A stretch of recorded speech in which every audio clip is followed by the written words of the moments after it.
Did you see it?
Hello, my dear. How are you?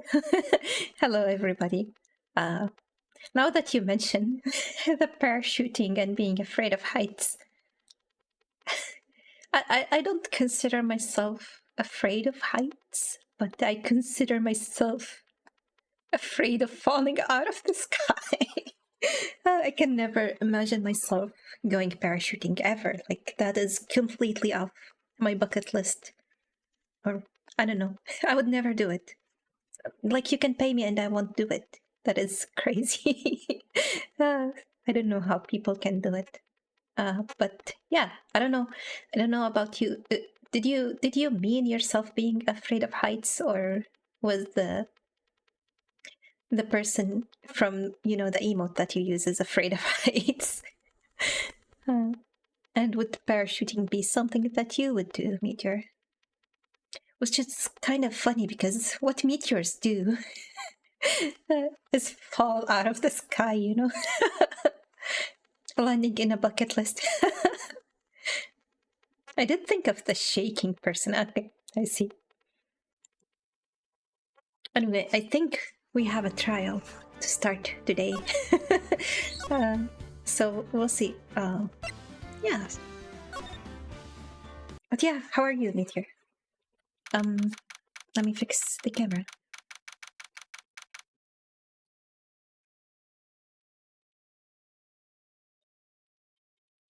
I would never fall. That's why you have more fall emos than anybody else. September 7, 10 a.m. We actually have a proper time this time. It's not like 10:05, 10:03 or something. District Court, courtroom number 1.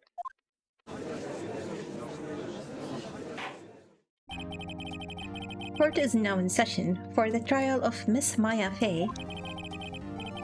The prosecution is ready, Your Honor. Oh my god, his face. The defense is ready, Your Honor. Miles Edgeworth. I'd better not show any signs of weakness today. All he'll be on me in an instant.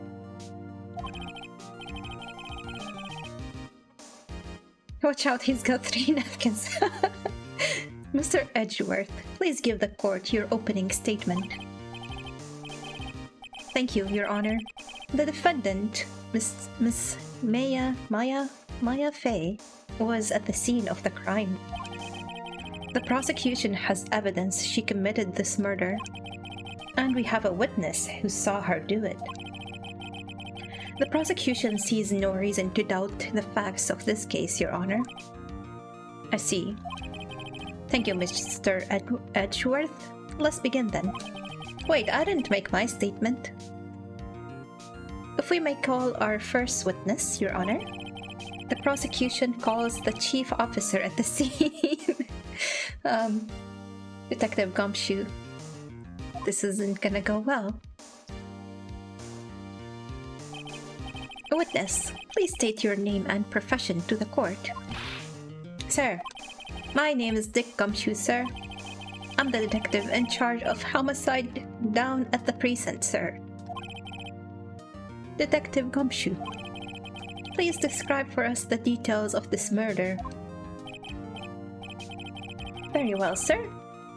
Let me use this floor map of the office to explain.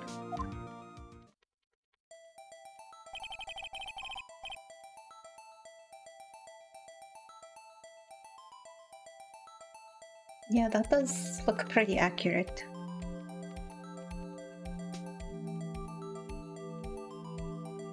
The body was found by this window here. And the cause of death? Loss of blood due to being struck by a blunt object, sir. The murder weapon was a statue of the thinker found next to the body, sir. It was heavy enough to be a deadly weapon, even in a girl's hand, sir. The court accepts the statue as evidence. They're still calling it a statue. The murder scene, the Fae, and call the office's floor plans. Now, detective. Yes, sir? You immediately arrested Miss Maya Fey, who was found at the scene, correct? Can you tell me why? Yes, sir. I had hard evidence she did it, sir. Detective Gumshoe, please testify to the court about this hard evidence. Witness testimony. Maya Faye's arrest. Maya. As soon as the phone call came in, I rushed to the scene. There were 2 people there already. The defendant, Miss Maya Faye, and the lawyer, Mr. Phoenix Wright. I immediately arrested Miss Maya Faye. Why, we had a witness account describing her. The witness saw Miss Maya Faye at the very moment of the murder. The very moment, you say? Very well, Mr. Wright, you may begin your cross-examination. He didn't mention anything about the receipt with Maya's name on it. Yes, Your Honor. Cross-examine what? I couldn't see a single contradiction in that testimony. Whoosh! Smack, what? Hey, Maya just threw something at me. What's this? When my sister couldn't find any contradictions in a witness testimony, she would bluff it and press the witness on every detail. Okay, that's why there is the press button. The witness always slips up and says something wrong. It worked lots of times. So is this the replacement for the chief being next to me? Her sister throwing trash at me. Hey, I should have expected Maya would know some of her sister's tricks. Alright, let's give this a try. So we're not going to be presenting any evidence, I guess. Something the matter? No, Your Honor. I'd like to begin my cross-examination.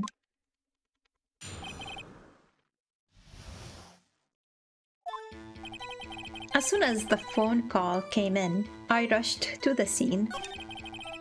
There were 2 people there already. The defendant, Mrs. Maya Faye, and the lawyer, Mr. Phoenix Wright. What am I supposed to hit the press button?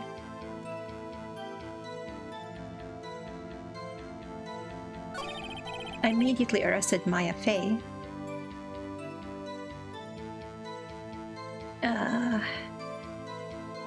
Let's press on him when he said he had hard evidence, or when he mentions the witness.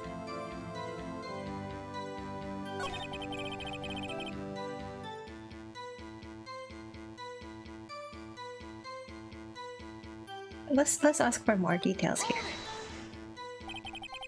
Hold on just 1 second. Yeah? We did make an observation when we were in the hotel room that there was no way you could like know who is on the other side of that window. Like the distance would not let you know who it is. Maybe I should have pressed for it when he was like the witness described the attacker. Or is that what I just press on? I already forgot. You said you arrested her because you had hard evidence. She did, correct? Huh? Did I say that? Me? I heard you say it. You did say it. You said it. Even Edgeworth. Exactly. What about this suspicious woman in Pink's claim was hard evidence? What? Miss May isn't suspicious. And she sure isn't Pink, pal. Well, I guess she is Pink. That's enough, Detective Gumshoe. Do you have any more solid proof other than her claims, Detective? I guess pressing can have its advantages. Yes. Oh my god, he's gonna mention the receipt. Sorry, I got the order of things mixed up in my testimony, Your Honor, sir. There was something I should have told you about first, Your Honor. Oh my god, my pressing is working against me. Very well, Detective. Let's hear your testimony again. Hard evidence.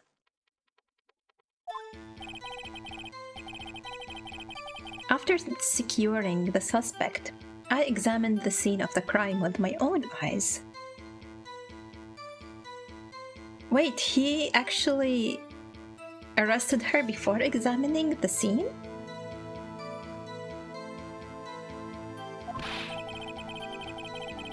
I found a memo written on a piece of paper next to the victim's body. On it, the word Maya was written clearly in blood.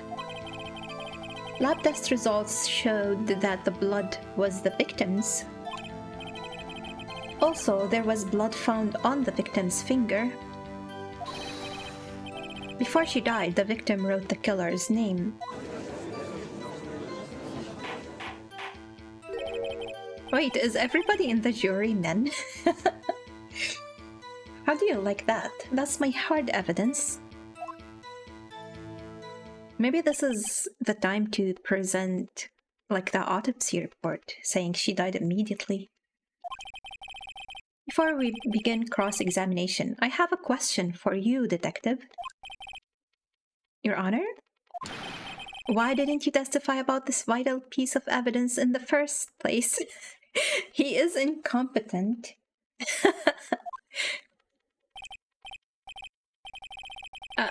I know, I'm real embarrassed. I forgot about it, Your Honor, sir. Try to be more careful. Very well. The defense may begin its cross-examination.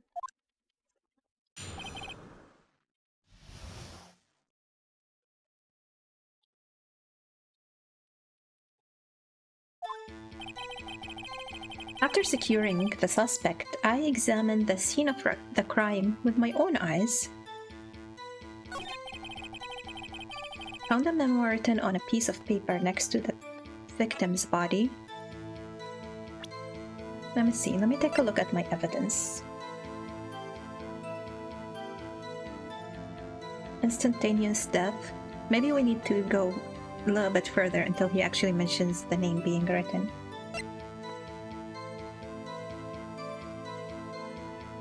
I think the phone evidence may be for later. No idea about the glass.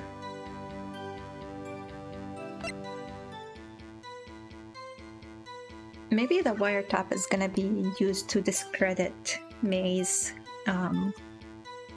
testimony later, so I think it's gonna be used later.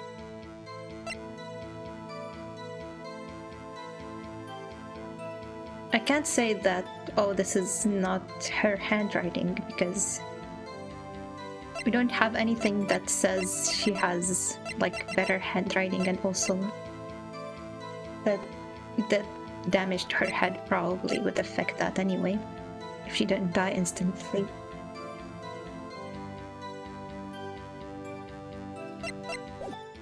Let's proceed one more line and then present the autopsy.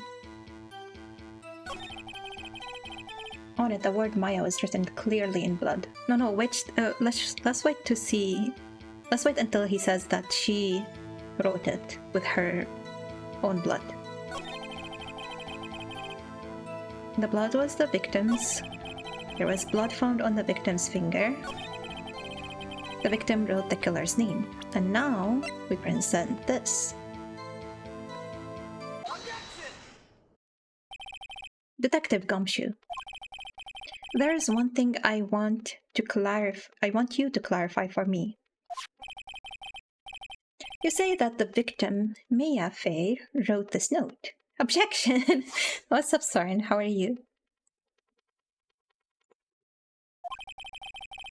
That she was accusing the defendant, Maya Fey. That's really what you're saying? What? This isn't one of those lawyer tricks now, is it? Of course she wrote it. Who else could have? You have it backwards, Detective. Backwards? The victim is the only person who absolutely could not have written it. This is a report Avian! Oh no, what's up? How are you? Welcome to the stream. This is a report from your department, Detective. Immediate death due to blow from a blunt object. She died immediately. But no butting. No butting your way out of this, Detective.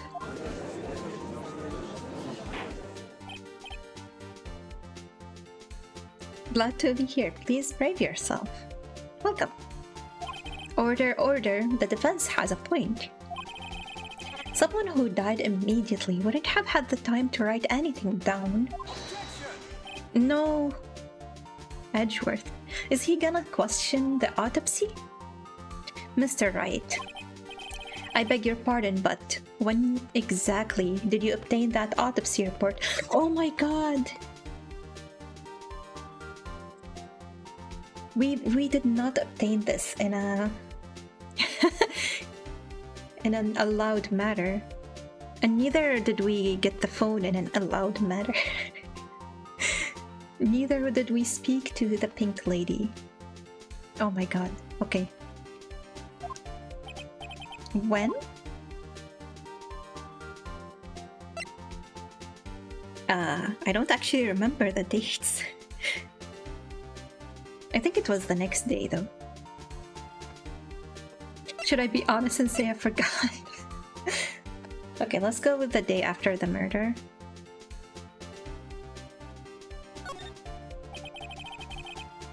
It was the day after the murder.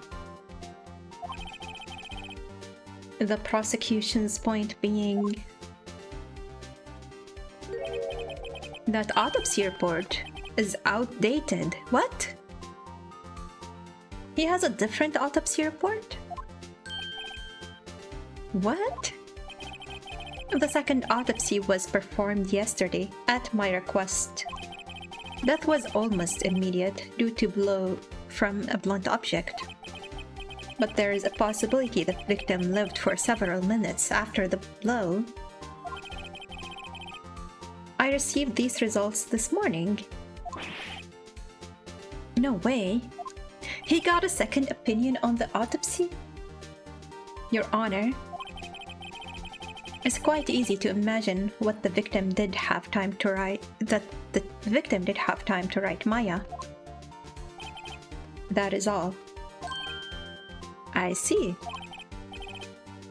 Damn you, Edgeworth. Damn it. Is autopsy really not that reliable?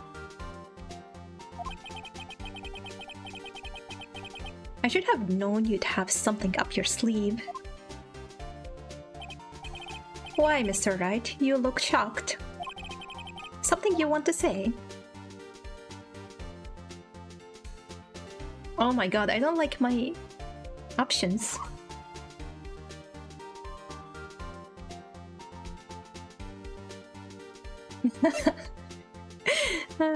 Should I put gumshoe? In trouble. He is incompetent a little bit. But I don't want to call him a Shan. And me calling Edgeworth a sham is clearly like... It's a sign of weakness because I don't have any rebuttal. So I'm like, no, you're bad. You're just bad. But do I want to call myself a sham?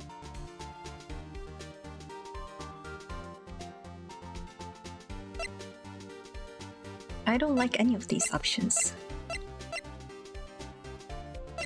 Unless, do I have something? Do I have a rebuttal? Should I present the cell phone?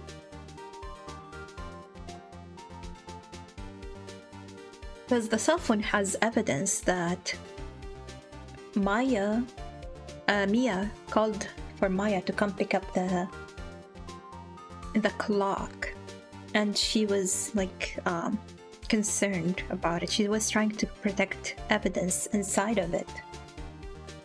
And I can say whoever killed her for that evidence.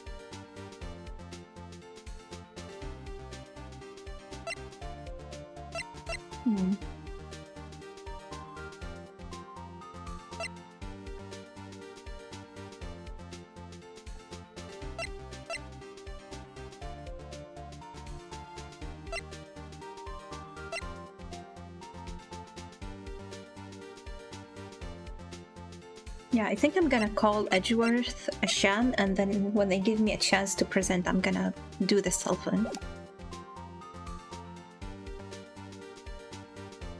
Because he did not look at the evidence from the phone, right? Or maybe he looked at it and he ignored it, because that would help his case. But we know that the detective didn't listen to the recording. He only looked at the phone calls that she made. Mr. Edgeworth, I've heard there's nothing you won't do to get your verdict. What reason could you possibly have had to request a second autopsy? An official nickname? Oh, you can just call me Jay. Ninji. Just Jay is fine.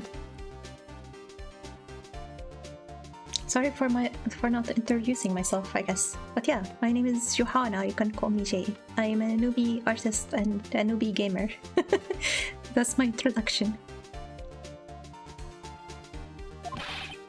Mr. Wright, the defense will refrain from personal attacks on the prosecution.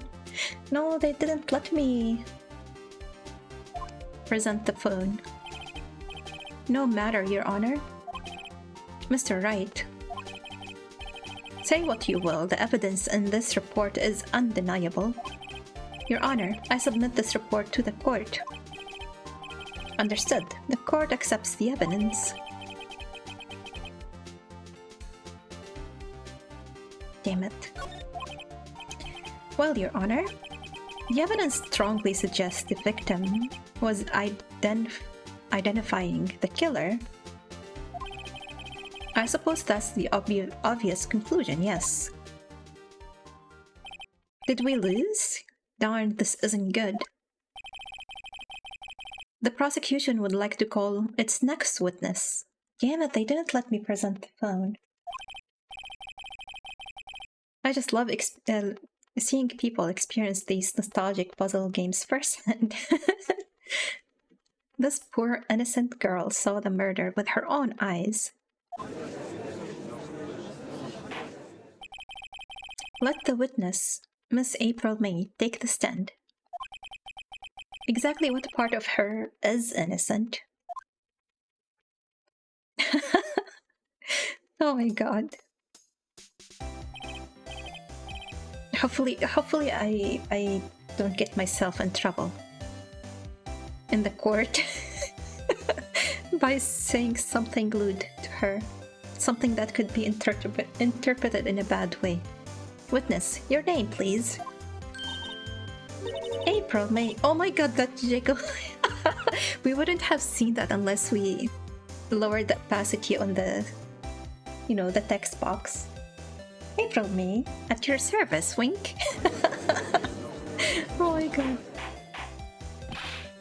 Order and introduction should not require any reaction from the crowd.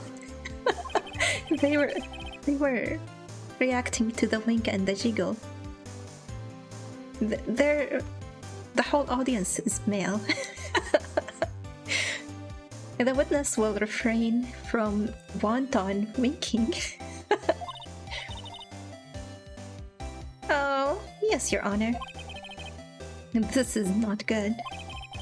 She's already captured the heart of every man in this courtroom. April May, is that a joke? It seems like everybody's names is a joke.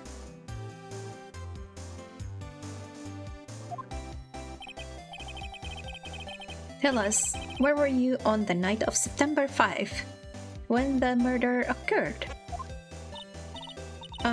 Gee, I was like in my hotel room. Teehee. Besides probably innocent, her booba too big for crime. I don't know. I think her booba are able of suffocation kind of crime. Oh damn it! Don't quote me on that. Everyone is. I checked in right after lunch, and this hotel is directly across from the Faye and Co law offices. That's right, big boy. Please testify to the court about what you saw. Witness account. It was like 9 at night. I looked out the window, you know? And then, oh, I saw a woman with long hair being attacked.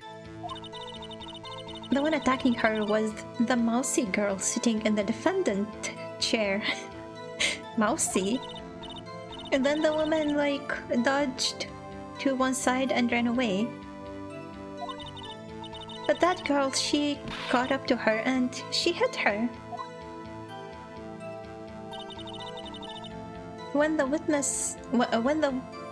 woman with the long hair, she kinda slumped. In the end, that's all I saw. Every little bitsy witsy wink. He just ordered her not to wink.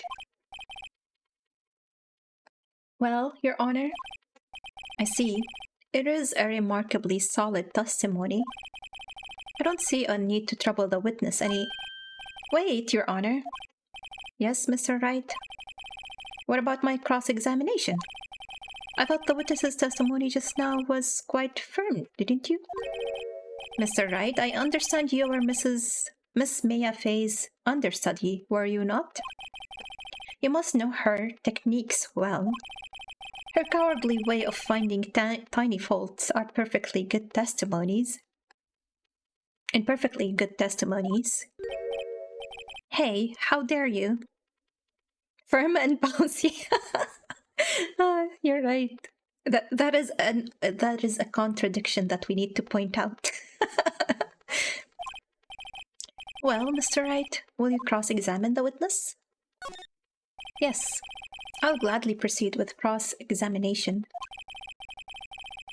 If only because I have a feeling Edgeworth doesn't want me to. She has to have some weakness. Very well, you may begin your cross-examination.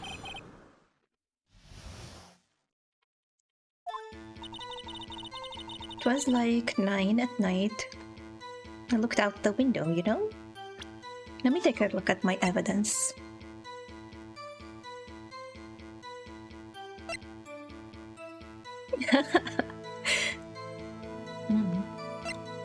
What's weird is they don't list the time of death.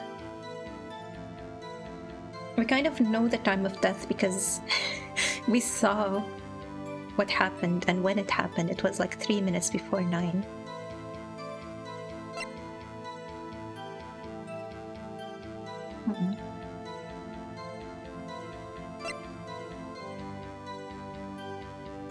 I guess the glass shards from the light that broke was like, you know, when she dodged to the side, she probably bumped into that and broke it.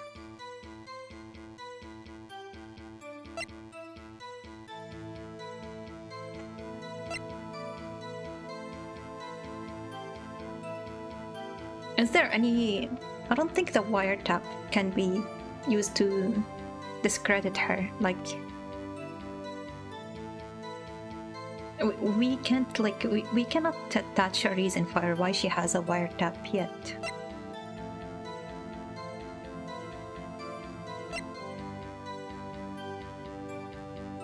Murder scene.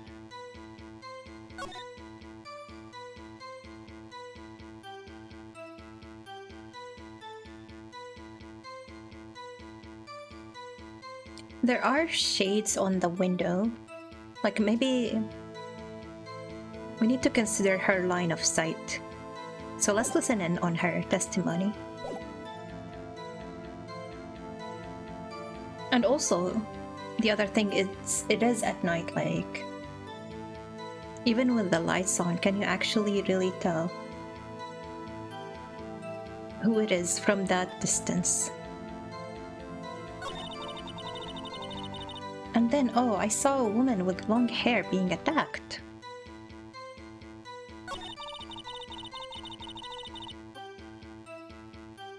Press all the things. Maybe I can press her on this. Like, how do you know it was her? It was night. I need to remember that not everything I do has to be presenting an evidence.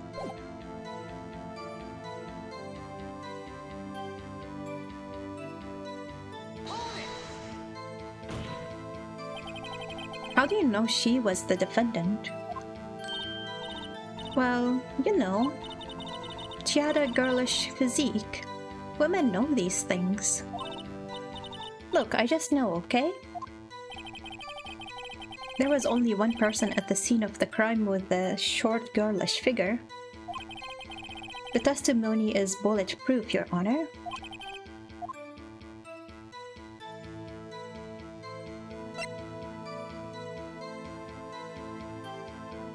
Damn it.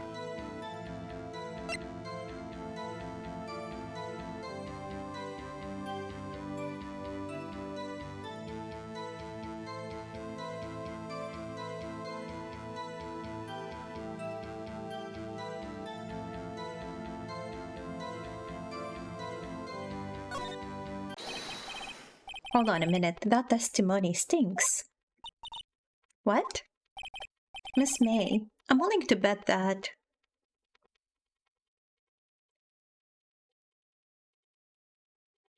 Can I really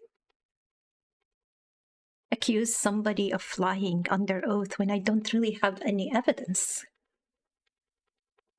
Right now, I don't have any evidence that she's lying. And I can't say she saw nothing. She did see something, but I doubt that she really understands what she saw. Jay looking at the documents. Does any of these...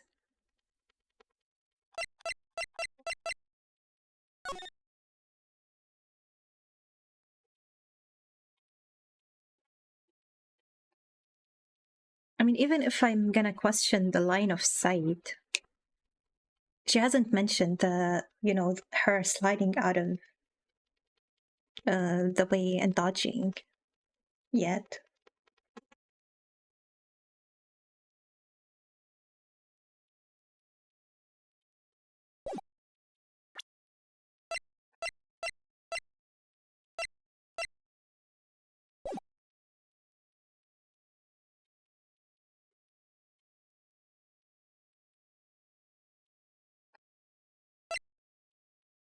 Let's go with your lie. Let's go. Maybe the game will give us a hint. Maybe there's something I missed. Are you telling the truth? Did you really see the defendant?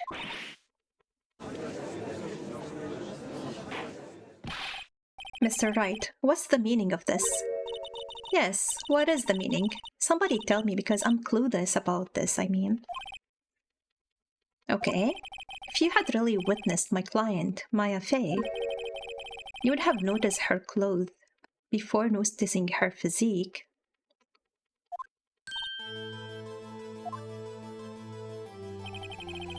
No one wears clothes like this on a daily basis, except her. And I'm no expert on fashion. Oh, thank you for the follow, Avon. Appreciate it. But her hairdo looks far from normal to me. I definitely wouldn't call it mousy. I think she was referring to her as mousy because of her size. But like, I think if she was mousy, she would have two of these things instead of one. Oh, thank you for the hydrate meter. I actually have something weird to drink today. I have some milk. You know, like a child. but it's almost empty. However, the witness testimony mentions neither of these things. The testimony is bogus. But still, we don't know if she was dressed that way that night of the murder. Yes, we do. She was arrested in these clothes. She was, Your Honor. I saw her. Wait, can I be a witness? And so did Detective Gumshoe. What do you say to that, Miss May? What are you trying to say? You mean, lawyer? I saw what I saw. I just didn't think all that trifling little details were necessary, darling. Miss May, the court would like to remind you to please omit nothing in your testimony. I'm sorry, Your Honor. I'll be a good girl, I promise. Oh my god. Your testimony again, if you would. Damn, I almost had her. Okay.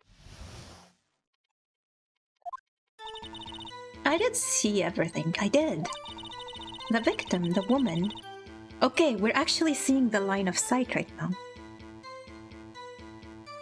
Dodged the first attack and ran off to the right. That's actually further away. She wouldn't bump into the light there if she went right. She needs to be going left. So who knocked over the light? Actually, the entire office was a mess.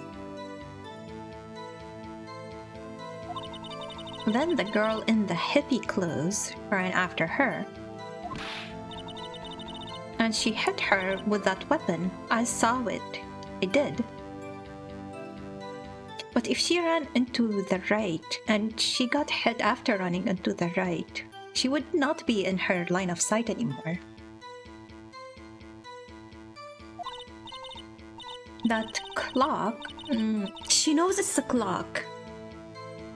This is very suspicious. Everybody's calling it a statue. She never was close enough to it to physically examine it and know it's a clock. The kind of statuary clock, the thinker, I think? Well, does the accuracy of my report not startle you? The inaccuracy of your report startles me. I only wish you had been so detailed from the beginning. How does that tiny person hit anyone on the head? Good point. Please begin the cross-examination. Okay, we got this, we got this. Her testimony is very weak now.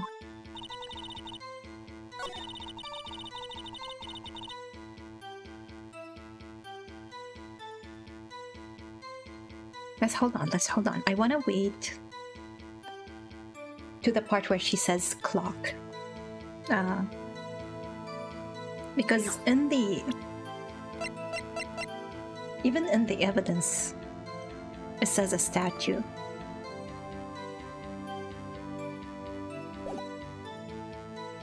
Satan, what's up? How are you?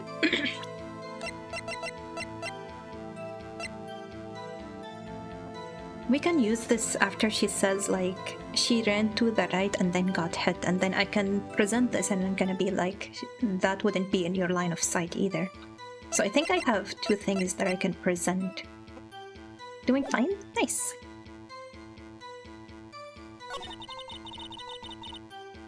The girl ran after her and hit her with that weapon. Let's present this. How goes the defense? We are struggling a little bit, but I think we just had an opening, so maybe it will go well. Hey Nick, isn't that weird how she knew the thinker was a clock? How exactly are that evidence and the statement just now related?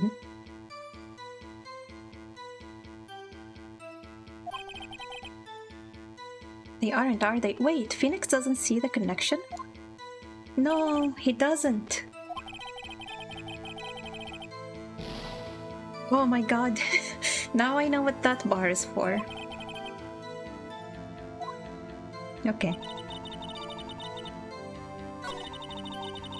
Okay, now we can present the thinker.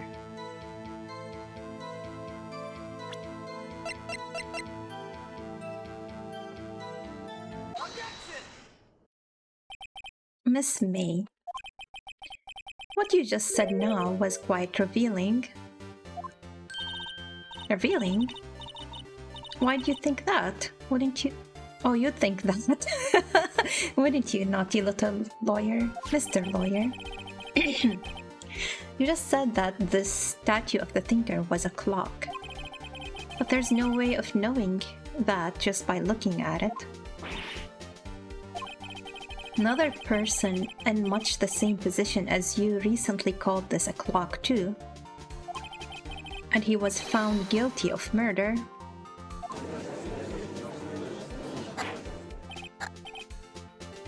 Order, order. Miss May, can you explain how you know this was a clock? I shouldn't have given the hint about, another person knowing it was a clock. Like, she can be like, well, I read the news. I recognized it from the newspaper that it was the same clock, No. The witness saw the murder with her own eyes. That's all that's important here. The defense is trying to confuse the issue with trivial concerns. Yes, of course. You will withdraw your question, Mr. Wright? No. But questions are all I have, Your Honor. And as you may recall, I caught murderers with these questions before. Murderers? He caught one murderer. He's already like, I'm so good. Well, only once. He's already playing Edgeworth's game. Objection sustained. You may continue to question the witness. That was close. If you stopped me there, the trial would be over. What? So what happens now? What happens now is you answer my question. How did you know it was a clock? What? That's... because I heard it? Yes, I heard it say the time. All the way from the hotel? So you've been to the law offices of Faye & Co. Oh, she meant like on a different occasion. No, hey, I didn't say that. Why would I go there? I heard it from my hotel room. She should have taken that opportunity and said, yeah, I have been there. The law offices of Faye & Co., where the murder took place, is very close to the hotel. She could easily have heard the clock. No. That's not how sound works. Well, Mr. Wright, are you satisfied? No. Your Honor. I can't give up now. She heard it because of the wiretap. Not satisfied because...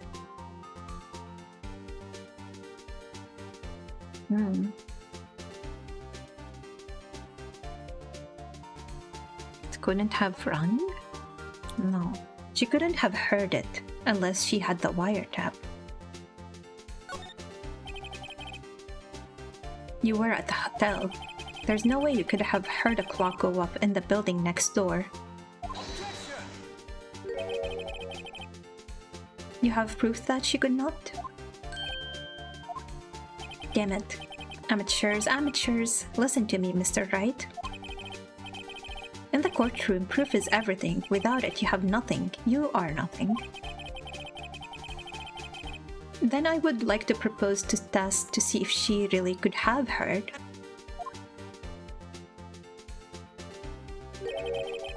The prosecution denies your request.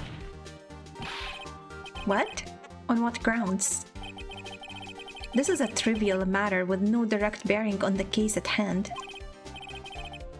Objection sustained, damn it. Ready to proceed, Mr. Wright? Your Honor.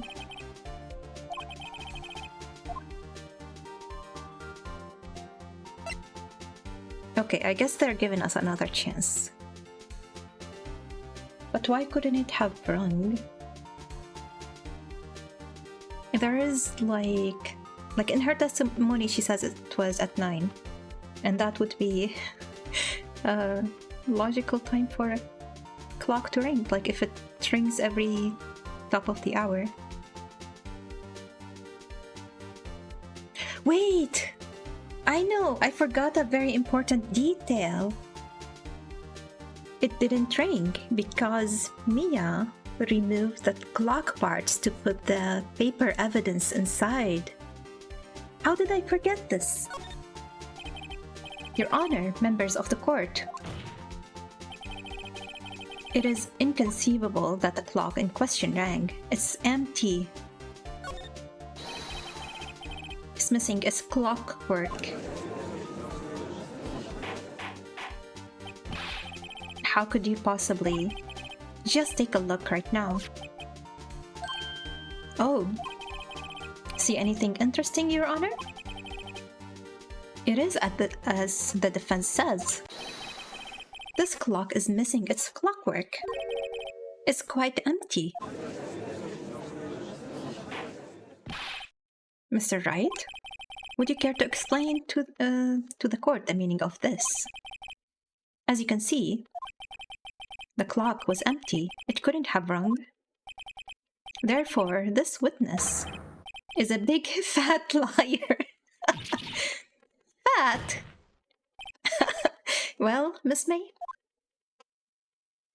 He's gonna say, what does it matter that it is a clock or a statue? Quite a show you've put on for us, Mr. Wright. He knew the clock was empty somehow. He knew. I'm afraid you've forgotten one thing, however. Indeed, the clock is empty, as you say. It can't ring. However, we must ask, when was the clockwork removed? Okay, now I know when to use the phone. It was already removed when she had that phone call. If it was after the witness heard the clock, then there is no contradiction. That is true. That is a possibility. The clock might have been emptied after she heard it. And that is exactly what happened, Your Honor. Well, Mr. Wright, can you prove when the clockwork was removed? Yes, I can. Impossible, of course. He really didn't listen to the phone? Or is he playing another trick? I have proof. What? Wasn't it you who told me proof is everything? Well, I was listening. And now I'll show you the proof you like so much. Why are they so ready to think evidence has been tampered with after it has been collected by the police? I know, right? The evidence that proves when the clock was removed is this. Take that! Take a look at this. That's a very cute cell phone. You have a girly phone. Wait, this isn't my phone. Listen. This is the defendant's cell phone, and it contains a recording of a conversation she had with the victim on the day of the murder. Order. The defendant's cell phone? This wasn't brought to my attention. Perhaps Detective Gumshoe overlooked it. The good detective better remember he's up for evaluation soon. No, he wants to get Gumshoe fired. I gotta say, I'm starting to feel bad for the big fella. Let's hear the conversation. Beep. So you just want me to hold on to the thinker for you then? If you could. I should probably tell you the clock isn't talking right now. Oh, it's not working? That's lame. I had to take the clockwork out. Sorry. September 5, 9:27 a.m. Your Honor, I think this makes it clear the clockwork was already gone by the time this was recorded, which was well before the witness even arrived at her hotel.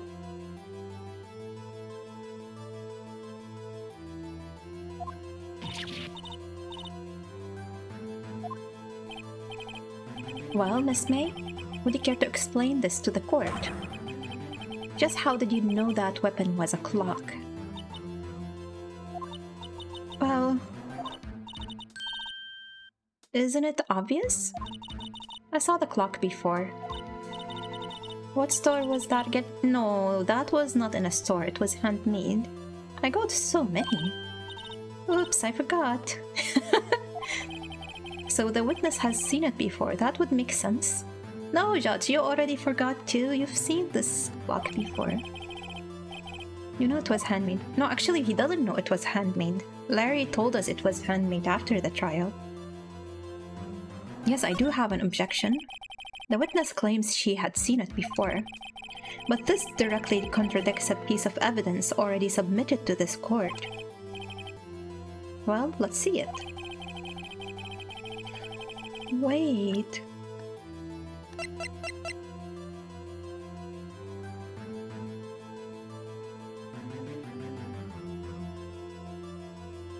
It does say it's made by Larry Butts. Why didn't I see this before? It's simple. This clock was never in any store ever. What? A friend of mine made that clock? I had to interrupt the stream, but could I request you do a YouTube search for when you update the autopsy report? No, I don't want any spoilers or any hints or anything. A friend of mine made that clock. Only two exist in this world, and the one that isn't here is in police custody. Impossible. Everything is sold in stores. Miss May, I think it's high time you went shopping for a better excuse. Oh, excuses not on sale today.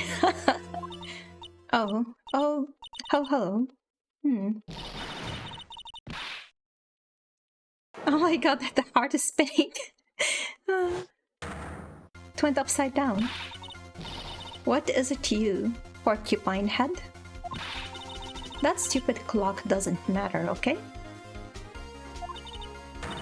She did it, and she should die for it. Die!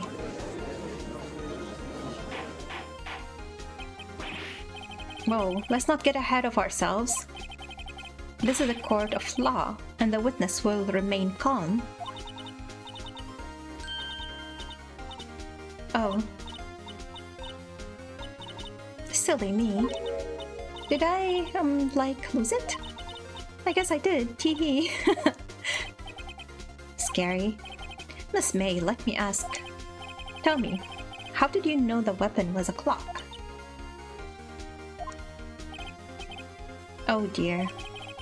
Does the defense have an opinion on this behavior? Okay, this is it. Yes, Your Honor. Allow me to explain how I see the truth of the matter. Miss April May, you knew the weapon was a clock because you held it. Or heard about it.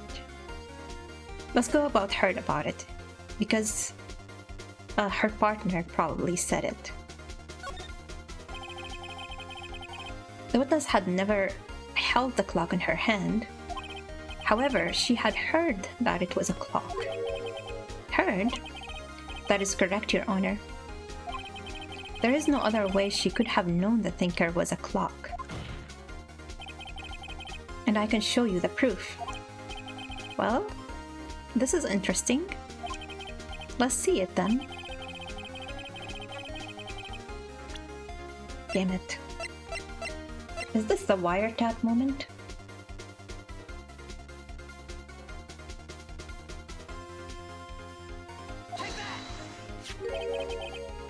have a look at this. I found this in Miss May's room.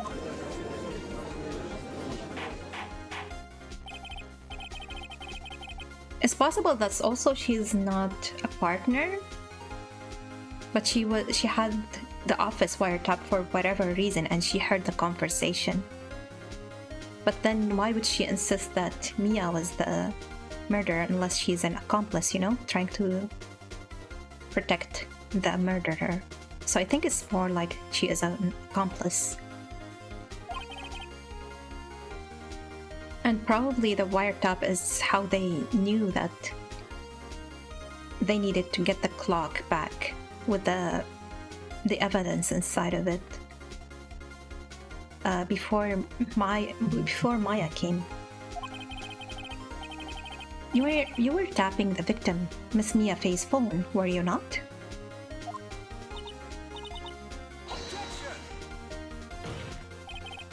Your Honor, this is irrelevant. I'm not entirely sure that it is. Objection overruled. It troubles me that our witness was in possession of a wiretap. This is outrageous. Does the defense truly claim that the witness was tapping her phone? Absolutely. Even if it was the case, which is not, you still have to prove one thing. Did the victim ever say that the weapon was a clock on the phone? Can you prove that? I think not. I think I can. It's simple. Here's my proof. Proof that the victim said on the phone that the weapon was a clock is...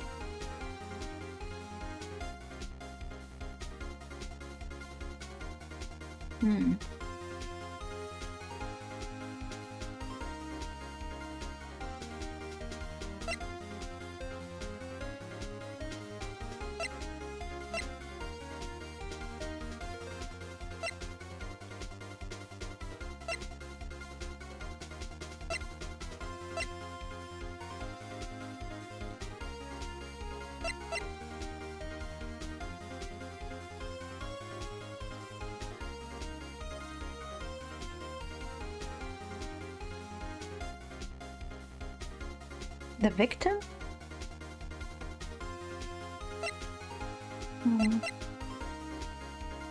I mean, what else could it be other than the cell phone itself?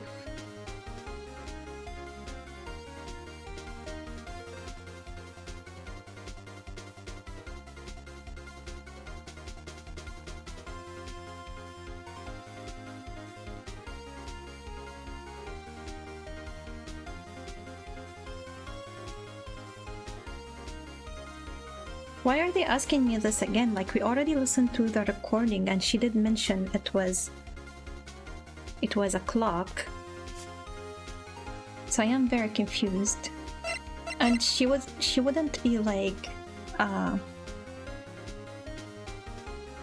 this is a very weird question. Like, the victim said the weapon is a clock. Like, like she knew she was going to be attacked with it, or what do they exactly mean?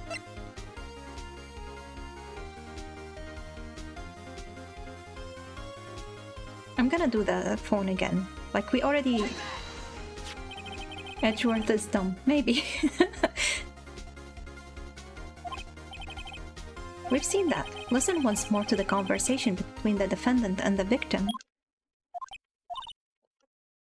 What's up? You haven't called in a while. Actually, there's something I want you to hold on to for me. Again? What is it this time? It's a clock. It's made to look like the statue, the thinker, and it tells you the time. Why did they want that specific part of it? You used a wiretap to listen to this conversation. That's how you knew the thinker was a clock. Am I wrong? Your Honor, this is ridiculous. Your Honor, look at the witness's face. Does she seem amused to you? The defense demands an answer. Witness, answer the question. Did you tap her phone? Miss May? Shut up, all of you. What gives you the right to talk to me like that? You lawyers.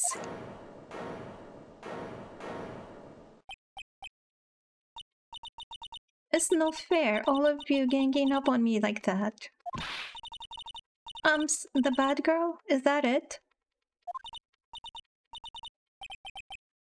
That did it. The court's seen the real Miss April May now. Now to deal the final blow. Why the wiretap? She couldn't have done it, because she was across the street. We saw her, like she couldn't have killed her and then went there and then called the police and said, oh, I just witnessed this murder. And on top of that, we do have the advantage of actually seeing the murder and knowing who the murderer is, and it wasn't her. Why the wiretap? And I guess this one could count as, you know, being an accomplice. But let's see, why the wiretap? Why did you tap her phone? Answer the question. Do I have to? Isn't this a murder trial? Isn't tippy-tapping irrelevant? She's saying exactly what Edgeworth wants her to say. Miss May, you were tapping the victim's phone. I hardly call that irrelevant. While this court does not condone the defense's tone of voice, he has a point. Well, Miss May, do you have an explanation? Can you prove you had nothing to do with this murder even though you tapped her phone? I'd like to see her pull that off.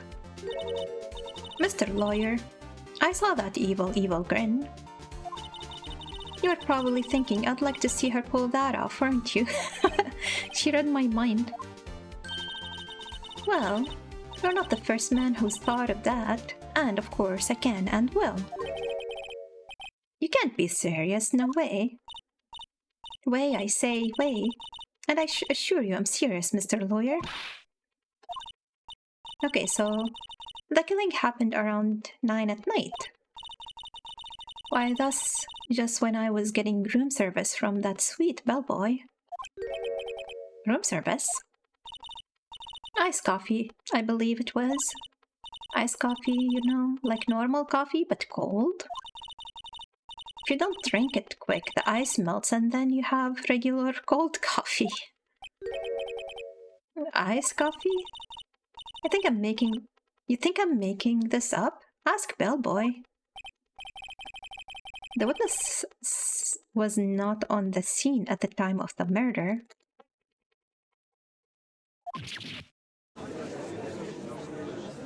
I wasn't saying that she was on the scene. I was saying she has an accomplice. Where does that leave us? It is my great displeasure to inform you that the witness appears to have been tapping the victim's telephone. However, that is a separate crime with no bearing on the current case whatsoever. Her testimony stands. She saw the defendant, Maya Fey, commit murder.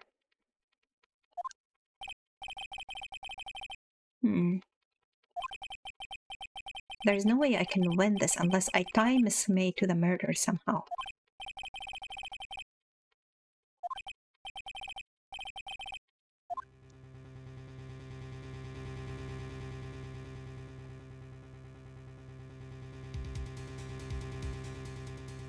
Damn it.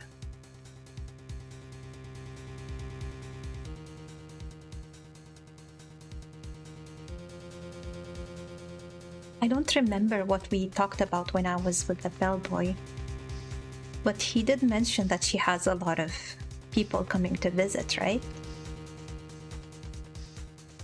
And in fact, he thought I was one of her visitors and didn't even stop me from going in. He might know something. I don't think I can get anything more out of her.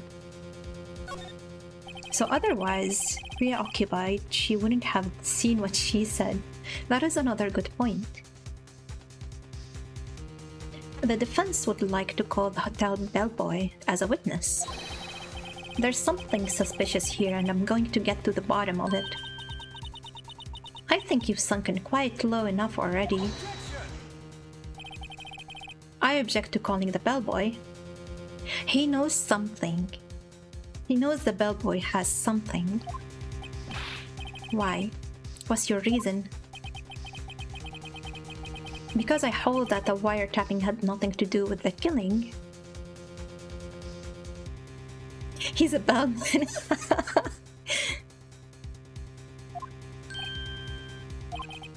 However, if you agree to one condition, I'll consent to calling this witness. Condition? If Miss April May's alibi is not called into question after you examine the bellboy, then you will recognize that Miss April May was not the killer, thus she is innocent. I am fine with that condition because I'm not saying she did it. I'm saying she has an accomplice. And thereby you must also accept the verdict of guilty for Miss Maya Fey. Wait, that does not equate to her being guilty.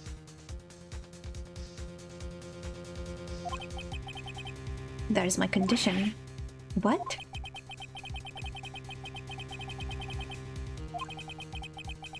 Otherwise, Maya will be declared guilty on the spot. What should I do? Damn it, I have to give up if I... Damn it. Okay.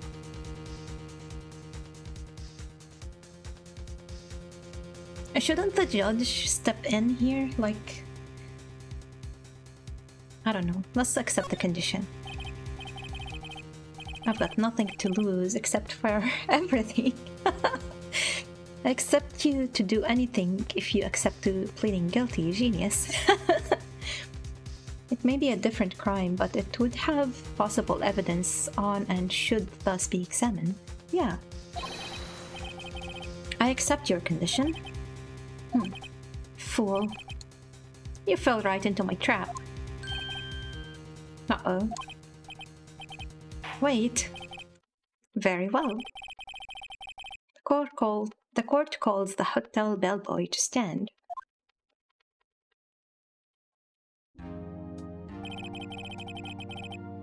Okay. He certainly does look like a bellboy. He brought the tray with him. Yes, sir. I received your summons in the middle of work, sir. I'm happy to be of service. That tea set looks rather heavy, so without further ado, Lotus may begin his testimony. Very good, sir.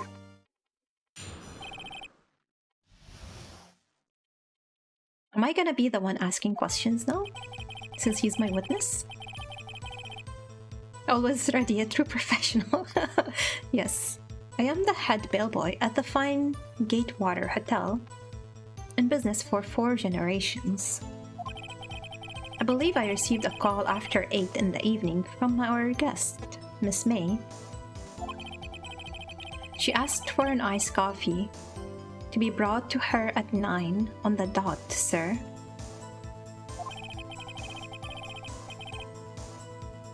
On the dot?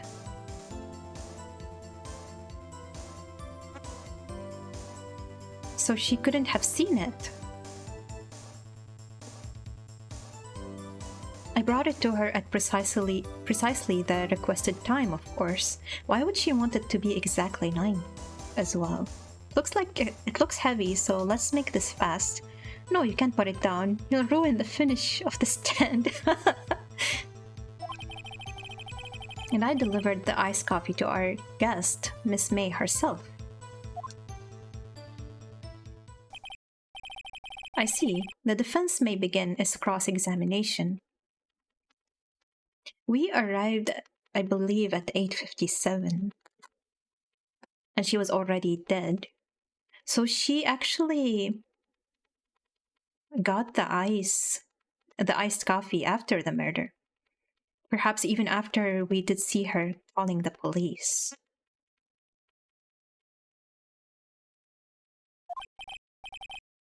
I'm ready, I hope. This is it. If I can't prove Miss May was involved with the murder now, Maya will be finished.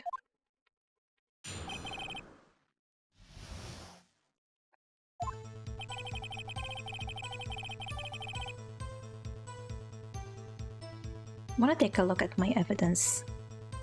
Like, even if I said she got the coffee after the murder, I don't have anything that says the time, or I can't. Can I just claim that I arrived at 5:57 and she was already dead without having evidence of that?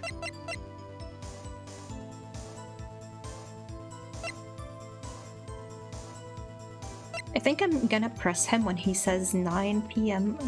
on the dot.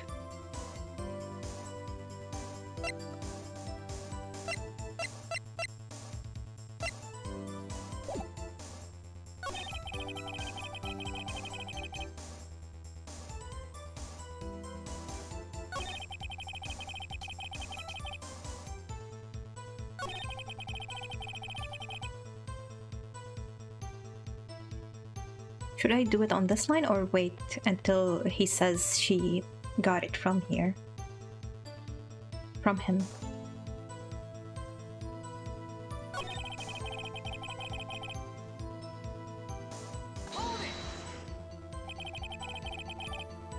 No, I should have done it on the previous line.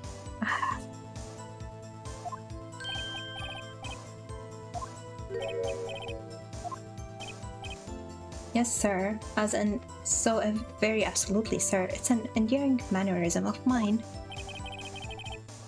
How come you're so certain? Well, I brought the room service, sir. When I brought the room service, the guest, sir, favored me with an embrasser, sir? What is that? Embrasser? Is that French for embrace? It's French for kiss, sir. But not a French kiss, sir. More of a peck on the cheek. Why would she have done that? I believe perhaps she was momentarily swayed by my prim demeanor, sir. It was a moment I shall never ever forget, sir. Sounds fishy to me. I wonder if there's a way for me to go one line back and press him about the time. I think our Miss May was up to something and wanted the bellboy to remember her. I can go back.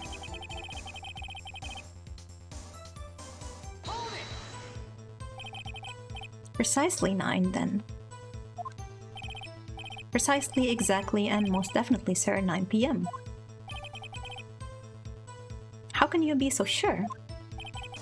Miss May was quite insistent that it be brought then. Oh, bellboy, tee, I'd like iced coffee at exactly 9. Something like that, sir. Therefore, I knocked on her door at the crack of 9, sir.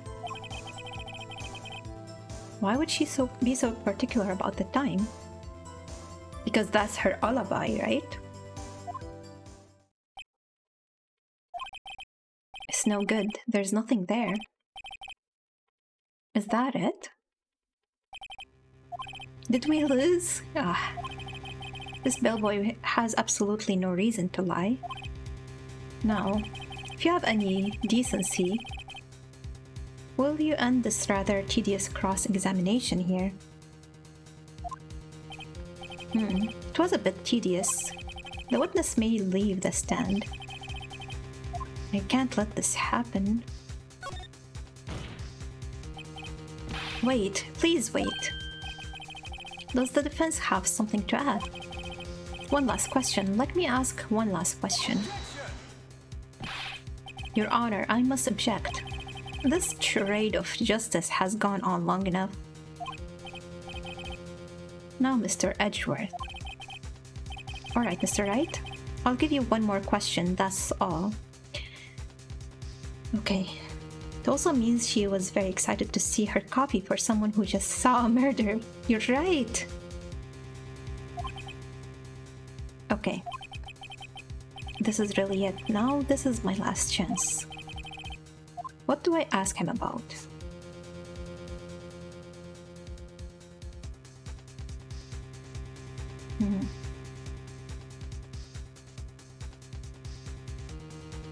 Let's think about this. Check-in. I don't think that check-in would help us.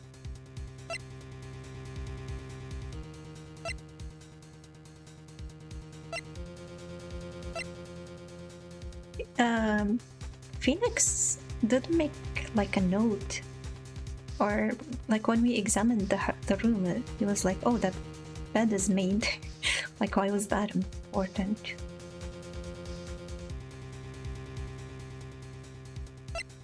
Room service.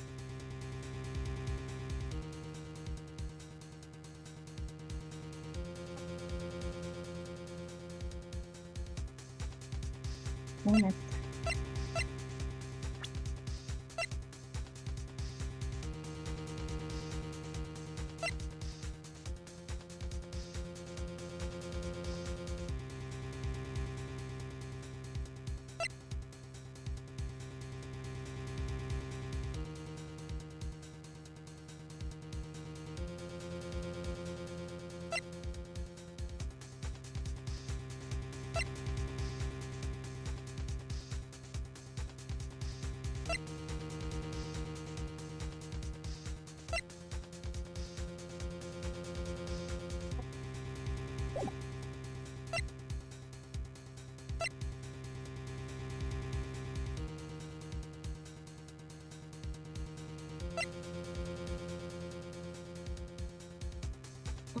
Let's ask about room service. Maybe he saw something that could help us. But the bed making, why is that even an option? It feels very suspicious. I only have one question I can ask.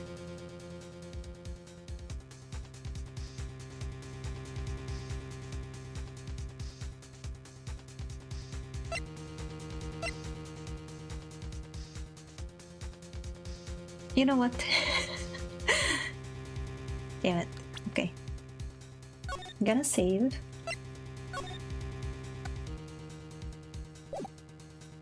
We'll try to live with our consequences unless it's like a game over and we need to reload this moment. Because I don't know how the game's over yet. I think this is very suspicious that it's even an option. So let's go with bed making. Bed making. Tell me about bed making that day. I was wondering what you were going to ask, but bed making and you low. Now, Mr. Edgeworth. The witness will answer the defense's question. Yes, well, it was quite like any other day's bed making. I changed the sheets, the pillowcases, and then I proceeded to make the bed. I had to bring pillows for two, of course, but they're quite light, you see. I see, thank you. Pillows for two. Bellboy, what did you just say? Yes, pillows for two. Pillows are light, sir? Yeah, we never mentioned that we found that the drink set up for two people. Or that he was aware that she has visitors or something. So maybe this is our chance to say, like, she has an accomplice. Tell us the truth now. Was someone else staying in Miss May's room? I object. That was objectionable. Objection overruled. The witness will answer the question. Yes, I see. Why did you not mention this in your testimony? Well, sir, you didn't ask. Nice try. That's the sort of thing you're normally supposed to mention. Maybe if I asked about the check-in, they would have mentioned 2 people checking in as well. I wonder if all the questions would have led me to this, to be honest. Right, indeed. It was the good barrister there, Mr. Edgeworth, who... He was instructed not to mention it. He asked me not to mention if I wasn't specifically asked, sir. Oof. You're in trouble, Edgeworth. You fool. Okay, so who is this other person? I've done it, I've won. Did I? Miss April May checked into a twin room with a man. Correct? Yes, sir. Then, when you brought them room service, you didn't see that man in the room. That's right, sir. Your Honor? We have just learned of another person involved who may have been the murderer. In light of this new fact, I hold that it's impossible to judge the defendant. Wouldn't you agree, Mr. Edgeworth? And who, Mr. Wright, who is this other person? Simple, it was... the man with Miss May.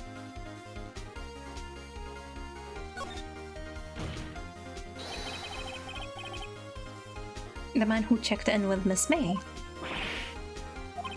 Your Honor, as has been previously revealed, Miss April May was tapping the victim's phone. Yet Miss May herself has an alibi at the time of the murder. However, that does not clear the man that was with her. The bellboys saw no one else in the room at the time of the murder. What a convenient little setup, but it's too late. Too late? I suppose you'd like it if it was too late, wouldn't you? After all, it was you who hid the presence of the other man from this court. Oof. Did you see it? Wow, you caught one of Edgeworth's 3 napkins. Upstart, amateur. These accusations are ludicrous. Enough. The court acknowledges the defense's argument. I expect the prosecution and defense to look into this matter fully. Am I understood? Can we see the name of the person who checked in? Yes, Your Honor. This is all today for the trial of Maya Fey. Court is adjourned. Okay, we need to go to the hotel and get that name. September 7, 2:24 p.m. District Court, Defendant Lobby Number 1. Mr. Wright, you were amazing in there. Really? I think I might be your newest fan. I was just doing my job, you know. Then again, that other attorney was pretty cool, too. Time for some breaking and lawyering. It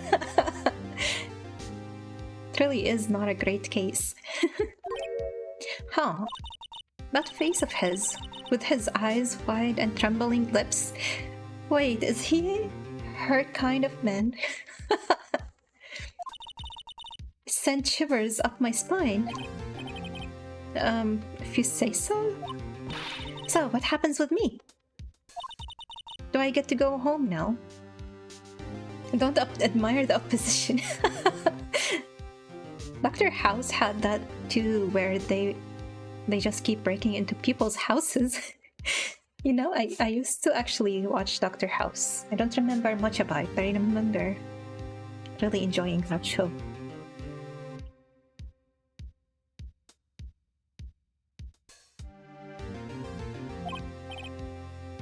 Well... No, I don't think so, not yet. Oh. I get the feeling she wasn't paying much attention. Her attention was on the trembling of Edgeworth. I think she likes them trembling. Mentalist as well. What do you mean? Jane was a criminal to begin with? Who's Jane? But I got a great lead in today's trial. A lead? The man with Miss May. He's the key. Oh, I get it. What happened to Miss May after that, anyway? I heard they arrested her. I guess she's learning her charms won't work everywhere. She's probably at the detention center now. I may have to go down there later. Anyway, this case is far from closed. Yes, sir. I'm going to find out more about this man. Do you think she was the one who... Maybe so. Jane is the guy on the show on... The Mentalist. Oh, okay. I don't think I've seen The Mentalist. Sis? Don't worry, I'll find him by tomorrow, I promise. I'm counting on you. What kind of show is The Mentalist? Is it some kind of detective with, you know, superpowers? I asked for a full record of April May's testimony. I thought it might come in handy during the trial tomorrow. I hate that the backspace is right next to the enter button. But now that I have it, I'm not so sure. Most of her testimony was all lies. In fact, there's only one part that hasn't been stricken from the record. The victim dodged an attack, then ran to the right. But she was caught and struck. I wonder why this is important. Because clearly the idea of line of sight wasn't it. We got penalized for that.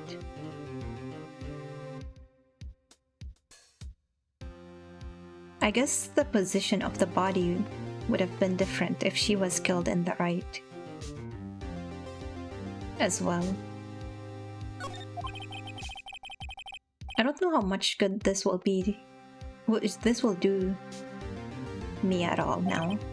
Anyway, time to hit the pavement and do some investigating. Maya doesn't belong in that detention center, and it's up to me to set her free.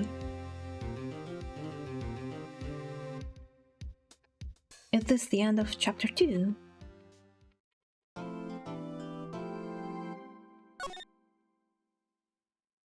Okay. How many slots do we actually get? 10.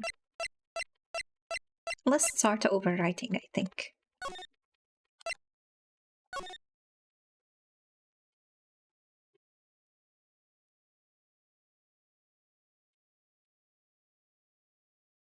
You were the one who questioned how the right would be away from the lamp. You're right. You're right. Like, why would the lamp be broken as well?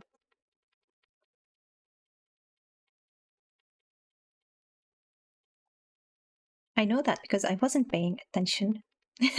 Wait, what? It sounds like you were paying attention, though.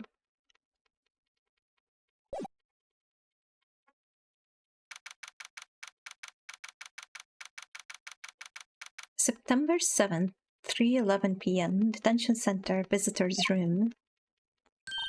Oh my god, am I actually back to the questionnaire? Well, hello. I didn't expect anyone to visit me in such a dank place as this. It's really quite moving.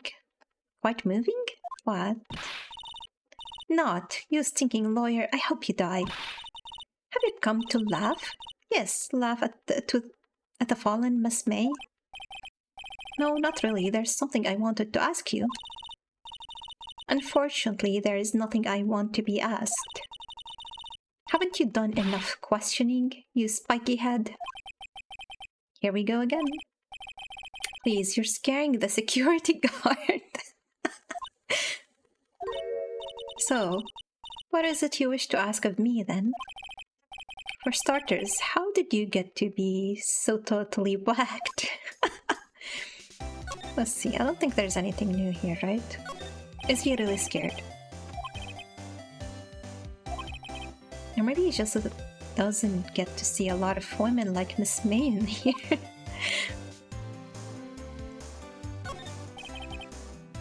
Smile for the camera. Yeah, I don't think I can investigate.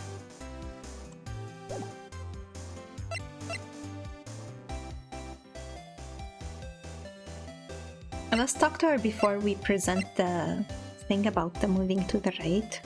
Because I feel like, or maybe I'm mistaken, but I feel like if I start presenting things, I lose my chance to talk to her. That man. I wasn't paying attention to the evidence. I think you came back, or you came to the stream after this evidence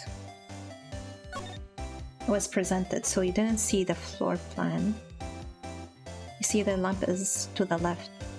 So how did it break? Actually, everything that's knocked down is to the left. About the man who stayed with you in your hotel room. Can you tell me about him? Where is he? Come on. No way, Jose. Maybe if I had something to get her to talk. The wiretap. Why did you place a wiretap on Mia's phone? When you say it like that, it sounds so cold, so criminal. Tapping people's phones is a crime, Miss May. And I suppose you learned that in lawyer school? Creep. This woman is impossible to talk to. Say, why are you so angry? Chocolate? I mean, you don't look like a bad person. That does it. Bottom feeding, scum-sucking lawyer. Bottom? Can't tell. Does she have a thing against lawyers or just against me? Okay. Let's see. Let's start presenting things.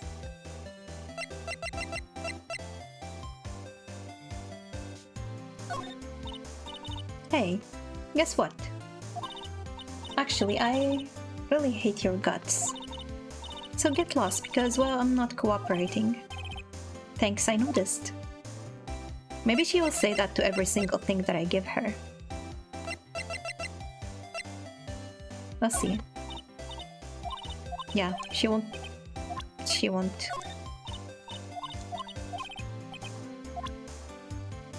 That should get her to talk. Damn it. Can I convince her that this glass is chocolate? Okay. I think that's her response to everything, so I think we need to go to the hotel and see who checked in with her.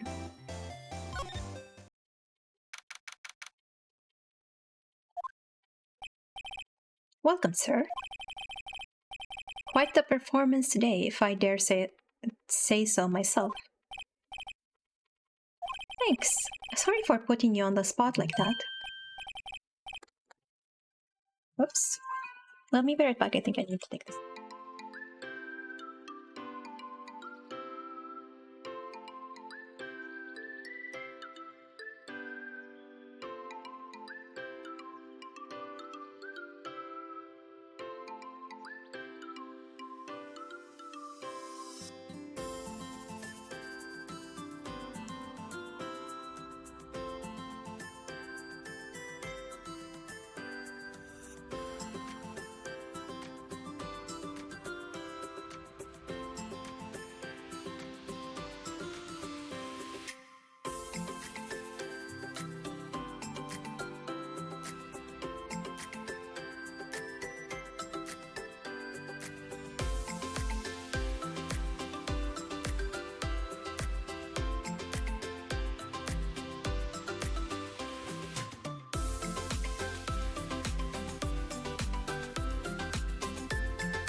Sorry about that.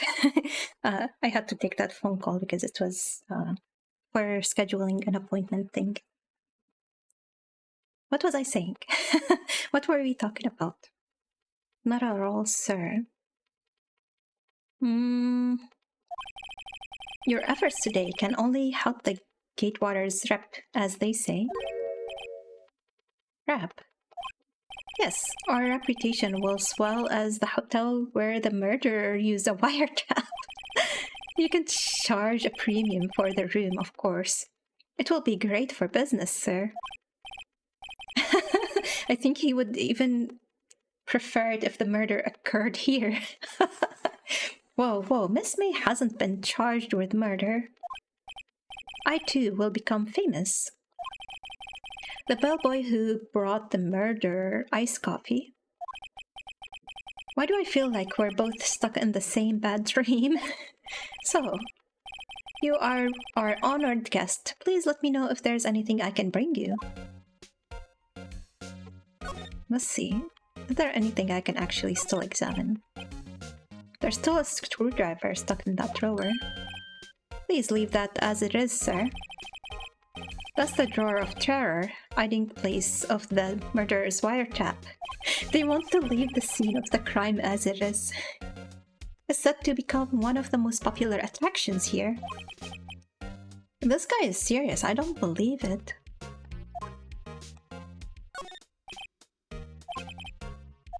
Okay, nothing different about that. Nothing different about that. Why hasn't he cleaned these up by now? I beg your pardon, sir, but if you could please refrain from touching those. As part of the decor, I call it the last drink before murder. We'll be famous. The talk of the hotel industry. Okay. Are we even allowed to mess up the bed? Can anybody actually use this room if they book it? A simple bed. It's been recently made, nothing eye-catching. Nice weather again today. I can see the Fay & Co. law offices, of course. Ah yes, we plan to install a telescope. That can't be legal. Just $5 will earn you 3 minutes of a view to a kill. Just kidding, sir. That's terrible. What the hell? That look in his eyes, I'd say he was more than serious. Okay, let's see. Let's talk to him. About Miss May. Oh, her, sir? Not to boast, but I knew the moment I saw her. She'd do it, I said. Do what? I'm starting to think the most suspicious person here is this guy. Recently, I know, right? Like, did he make it again after, you know, she got arrested? I wanted to ask you about the man who was with Miss May. Ah, yes. He struck me as a real lady killer, if you'll pardon the expression. I knew it from the moment I saw him, sir. He and I are of the same ilk. We both carry the scent of danger. What is wrong with this guy? Remember, he got a kiss from this murderer. Yeah. There we are in total agreement, Mr. Psycho Bellboy. If you had a photo of that man, I'm quite sure I could identify him. A photo, Can't I just look at his name in the check-in? The hotel. Could you tell me about this hotel? Absolutely. And on that subject, I have an excellent idea, sir. Can we book the bellboy too? I know, right? He's so creepy. I propose that we add a subtitle. A subtitle? The Gatewater Hotel, Murder Manor. Well, what do you think? Sounds great. Whatever floats your tea set. Okay, he was useless.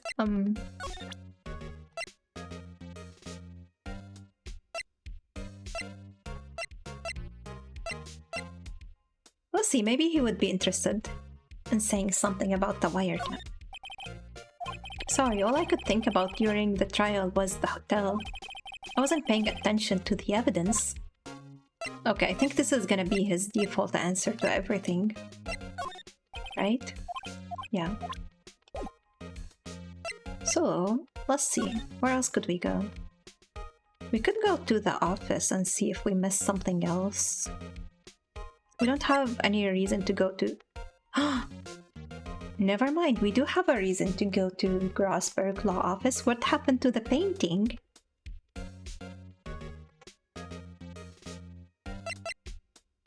Yeah. Let's go there first. He said they were made of the same cloth. A murderous cloth. Yeah. Huh? Looks like Grossberg is out today again. Maybe he's avoiding me for some reason.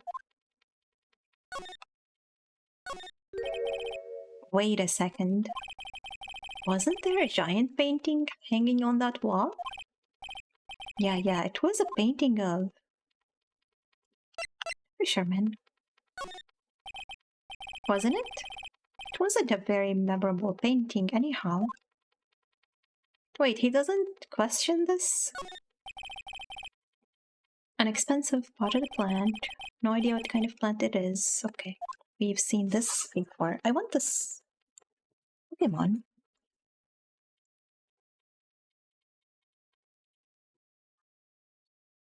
Hmm.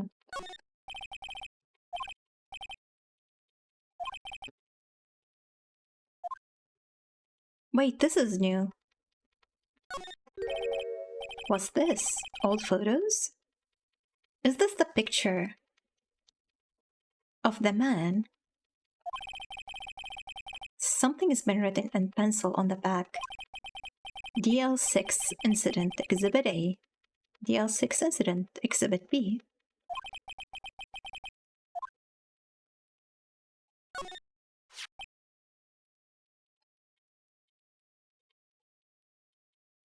Hmm. I am just making an assumption here that this might be Maya's mom. I'm sure I've seen this person somewhere. Did I actually see her? I don't remember. Perhaps I'll borrow this photo. I'm sure no one will miss just one little photo. Mama Maya. Here we go again. And it might be a valuable clue. I'll take it for now. I'll show it to Maya when I visit her. Exhibit A.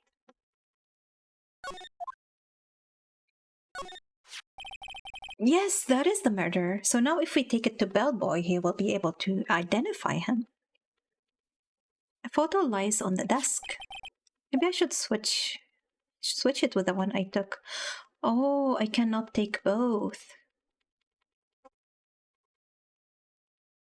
Damn it. And I think if I leave the room, the photos won't be here anymore. I already know he is the murderer because the game tells us he is. So is there a point in asking the bellboy to identify him? I don't think we have any other evidence, so we kind of need it. We'll figure out who the lady is later. And maybe I mean, Phoenix said he felt like he saw her before, so maybe something will jog his memory later. I think we need the man's photo more than the woman's photo.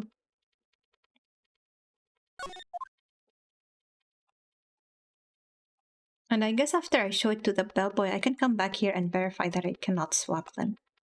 But maybe I need to have it in possession as an evidence for the trial. I don't know.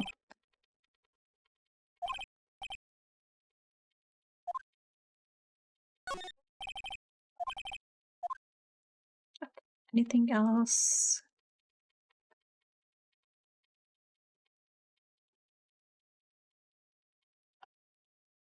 Why didn't he question this at all? I wonder if what's his name, is being blackmailed, and he had to pay something up with the painting itself. He was very attached to it, and he's like, I would not ever sell it, ever. So maybe they have something very bad on him.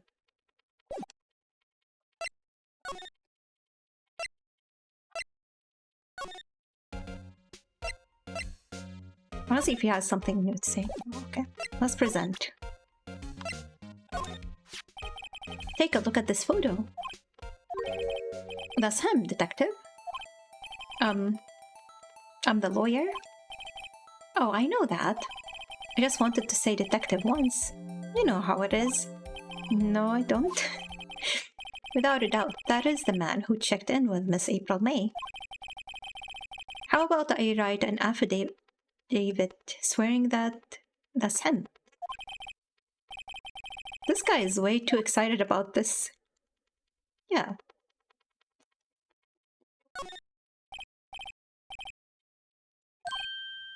Yes, I've always wanted to write an affidavit, sir. From henceforth, I will be known as the bellboy who swore the affidavit. I don't think I'm saying that word correctly, or the same way every single time. Just hurry up and write it. Describe the man who stayed with Miss May. Okay, so it is a description, so maybe if I go to the hotel and let me swap the photos, I won't even need the photo. They are the same man. The bellboy even has a dyed hair like him. We just need to have him wear a pink suit. Not even Miss May can play dumb on this. Should I go and present it to May?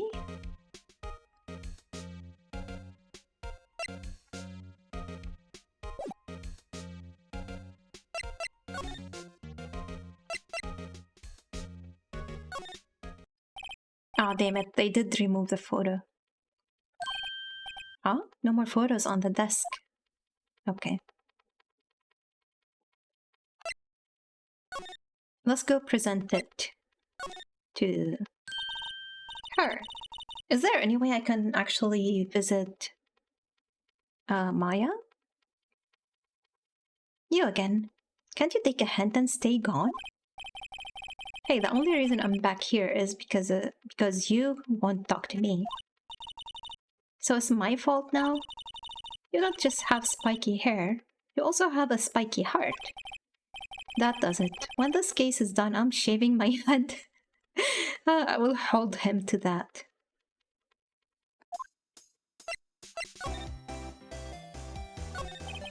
About the man who stayed with you in your hotel room? Can you tell me about him? Where is he? I'm not telling. Look, he's being accused of murder. I don't think you want to be protecting him. Would you have sold out the late Miss Faye to the cops? No. See? Again. Maybe if I had something to get her to talk.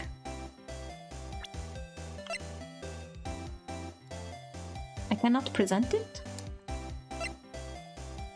Why can't I present it? Oh, maybe I need to get out of the... Yeah, I need to actually press this. Could you have a look at this? What's that? The bellboy's affidavit. It tells us everything he saw, such as the man you checked in with, who was most definitely this guy. Now I'm getting somewhere.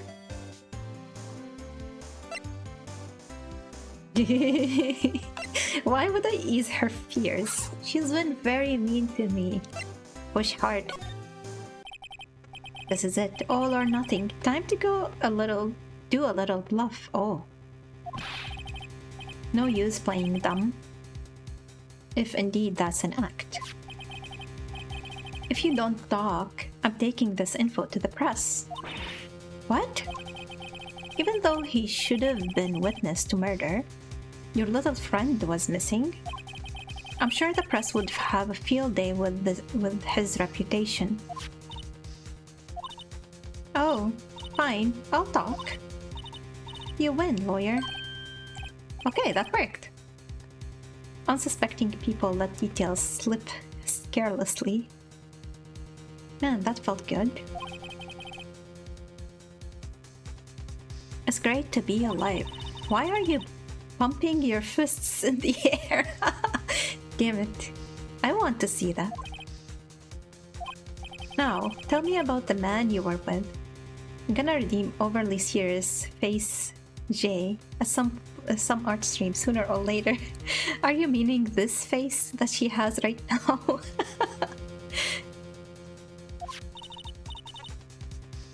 That man, he's my boss.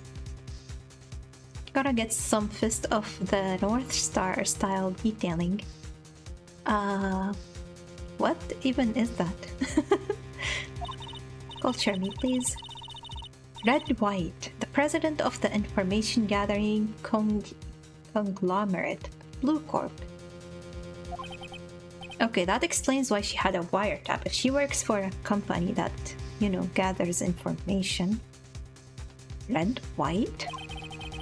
Information gathering. Well, I suppose you could call it a detective agency. So this is the man that was with you the night of the murder. She sleeps with her boss. Yes. I'm scared to talk. I don't want to end up like her.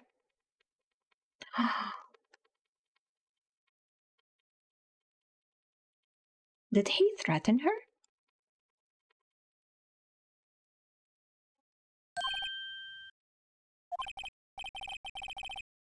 It's okay, I'll just ask Mr. White himself. Can you tell me where Blue Corp is located?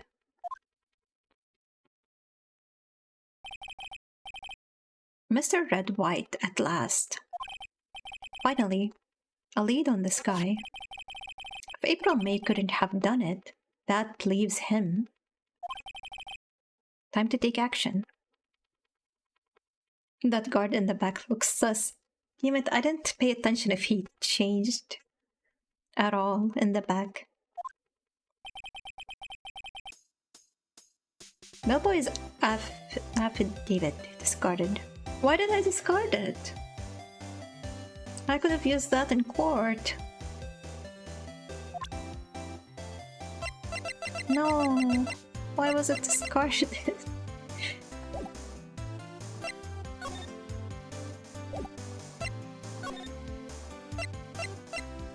Let's go to the Blue Corp. Don't think so, okay?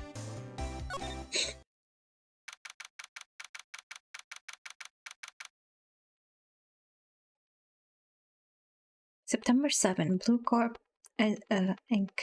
CEO's office. This is a very weird office, and on top of that, he has the painting that was just removed from the other lawyer's office.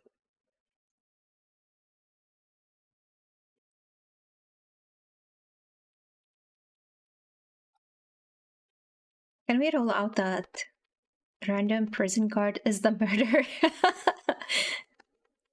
Blue Corp says on the green statue. What's with the surreal decor? Welcome. Please furnish me with the title of your personage. What the? Your name? What's your name? He doesn't have a secretary. He is the reception.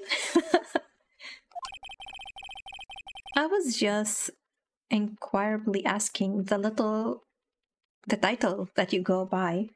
Why can't he just, talk normal? Okay, that was the appointment confirmation.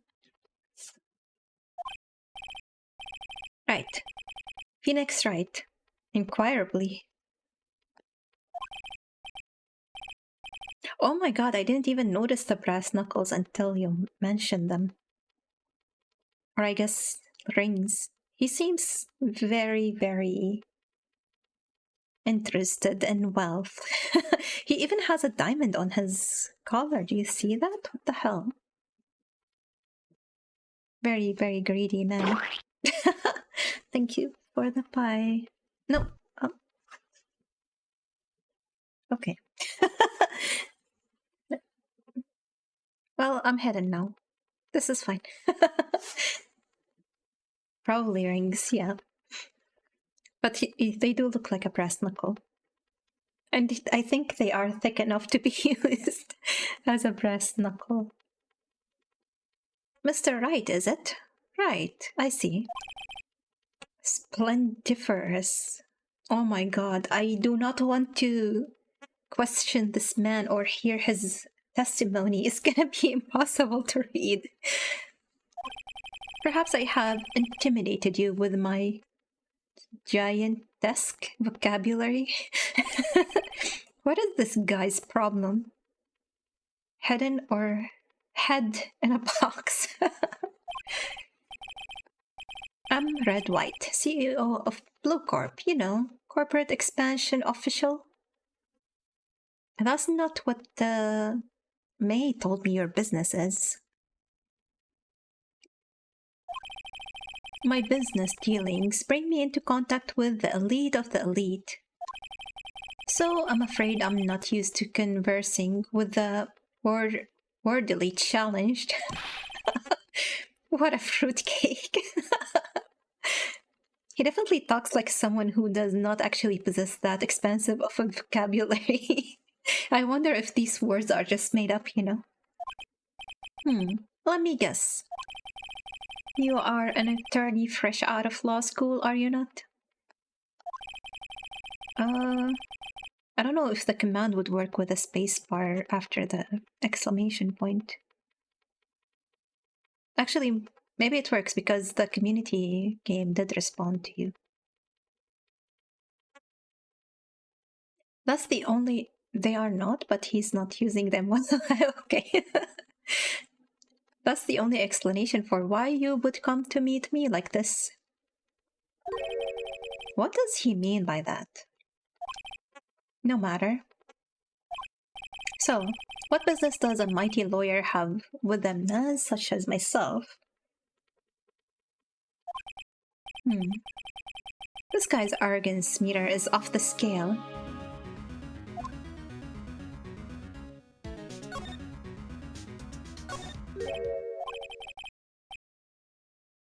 Is this a replica? Ridiculosity. I have no interest in anything but originals. That right there is a bona fide original, worth 5 million for sure. Wait, wasn't it like 20 million at least? When we talked to the other lawyer? I might be remembering incorrectly. I know my memory is bad. He does possess an expensive vocabulary, though. Hard and dust covered. An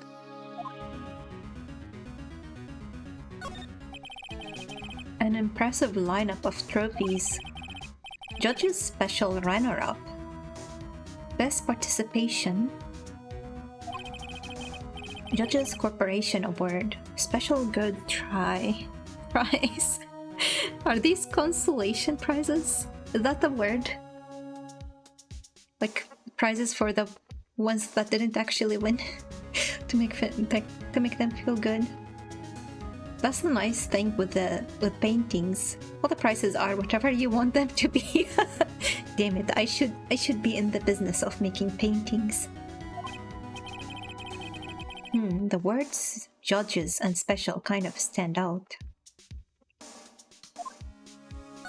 Let me read this again. Judges Special. Judges Corporation. Is he trying to become a judge? Or does this have something with his clients probably being newbie lawyers?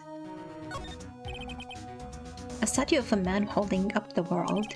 The Blue Corp sign certainly stands out enough. The model for the man is, of course, Mr. White. Oh. I did not realize that, but he does have the same haircut. truly a work of art, but probably too beauticious for you to appreciate, correct?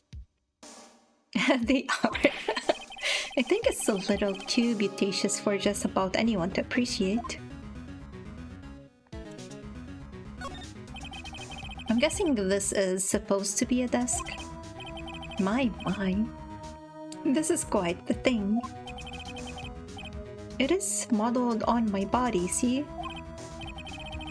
He is very full of himself. Okay, that one may not have been real. Which one? Sorry.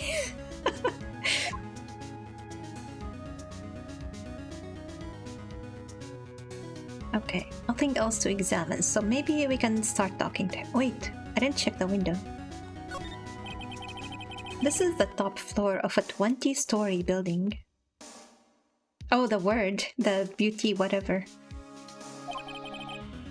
The view is quite presidential. What even is a presidential view? Can he see the White House from here?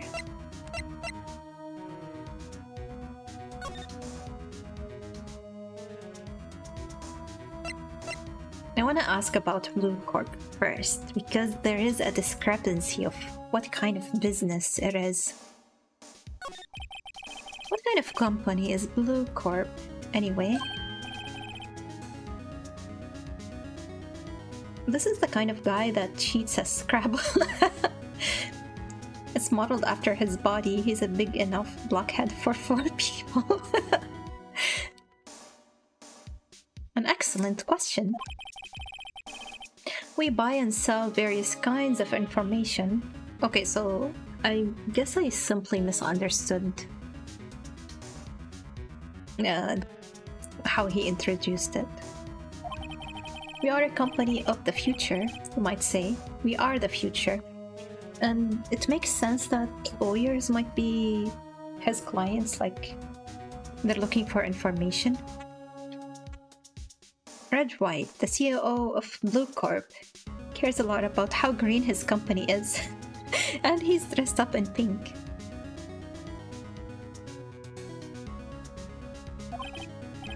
Sell information? In just 10 years, I've built this business up into the grand office you see now.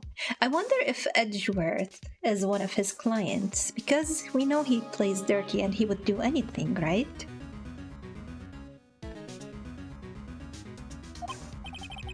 In case you were wondering, Blue Corp was named after the color blue. No kidding, there is not a single blue thing in here though. I, Red White, of Blue Corp, as founder and CEO, named it so. I guess in a way you get the red, white, and blue of the US flag. And we kind of did see that. We did see a red, white, a blue phrase somewhere yesterday. I just don't remember. I just remember seeing these colors together. He's an information broker. She made it sound like a PL firm?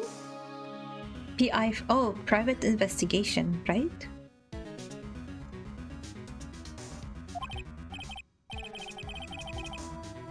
And why, you ask? Because I like the color blue, of course. Then why are you wearing pink? Fantabulistic, is it not? Miss May. She's an employee of Blue Corp, is she not? Correct? She was my secretariat. Oh, so that's why he doesn't have a secretary, because we got her arrested. What a shock it was to hear that what she has done. What she has done? You mean the wiretap? Indeed, she is paid to answer phones. Tapping them is not in her job description. She does gather information for us as part of her duties. So he is claiming that he didn't tell her to commit a crime. I don't think I'm buying that.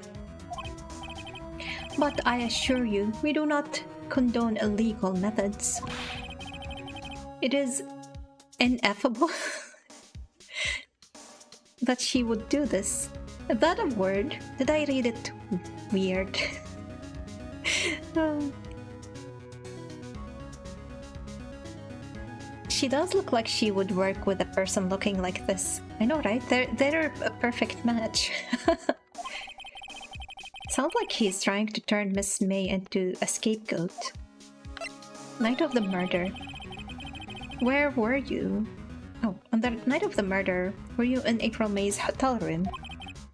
Who can say? I seldom pay attention to mundane details such as time and place. You say that as an information broker. My motto is, don't worry, be happy. Still, Mr. White, the hotel bellboy has stated on the record that he does remember you very clearly. No matter, the bellboy can say what he pleases. I still won't talk to you. If you want me to speak, put me on the witness stand. Although I doubt you'd be capable of doing that. Why is that? He raises a good question, actually. Why didn't the prosecution call him as a witness? He should have seen the same thing as April May.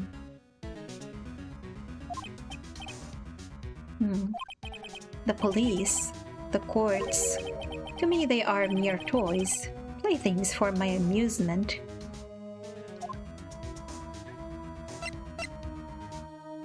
So is he bribing his way out of being called to witness? Or like, you know, he has information that he can use against his enemies? There's something that's been bothering me. Yes? What might that be? That big painting on the wall over there. When did you get it? Let's not like make him suspicious. Say, when did you get that painting? No idea, I forgot. I've seen that painting before, yesterday in fact.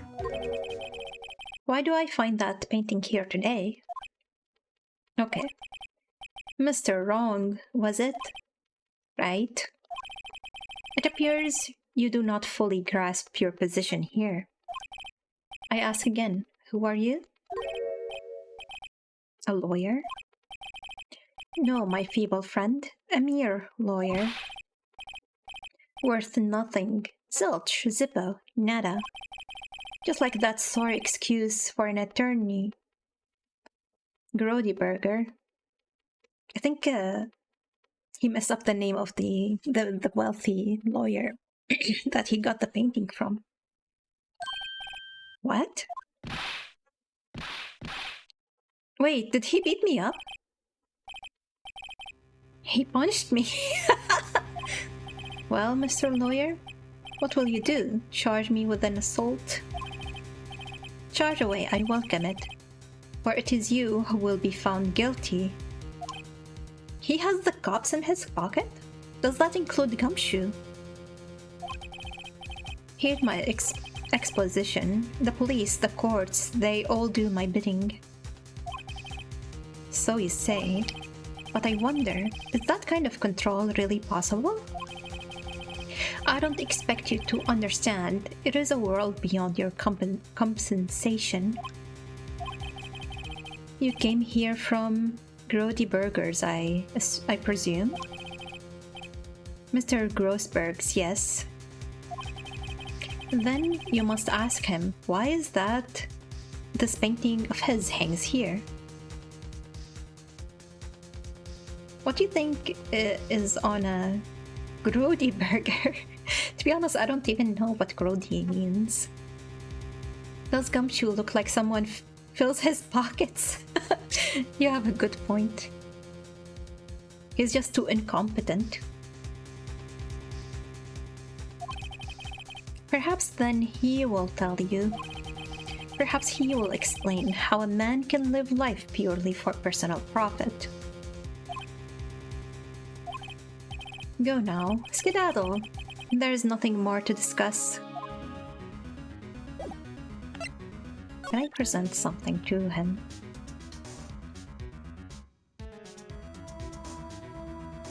Compensation. That dear friend's is called a malaprop. What does malaprop mean? Gross. It's essentially the same name. Okay.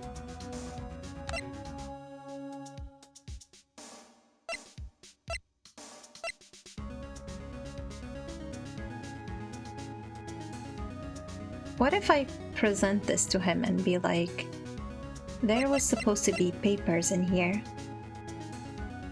and they're gone. Do you have them? Would you be kind enough to cease your inane chattering and vacate the premises? Let me put it in a language you are sure to understand. Shut up and get out. I have nothing more to say. I think you will do that on everything that I present to him, right? Okay, let's leave.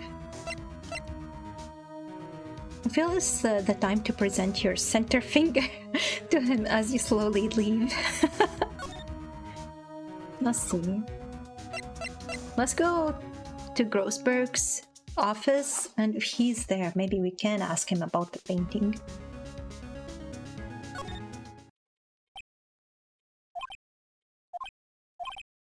Huh? I don't think he's noticed me standing here. Maybe I should clear my throat? A malaprop is when you use a big word that is similar to the word you actually mean. The clause is flexible, i.e. compensation as opposed to consideration. Okay. Ahem. Jumping... What? Jehoshaphat's? How do you pronounce this word? Oh, you. What's wrong? You look so pensive, like an old man at the end of his days. I'm not senile yet. I got it? Wow, I'm impressed with myself. No idea what it means. I was just thinking about this whole mess. Something is really bothering him. That much is clear.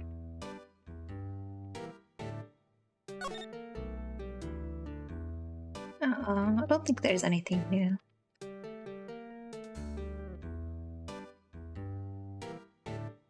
Let's see if he reacts if I inspect this while it's gone, though.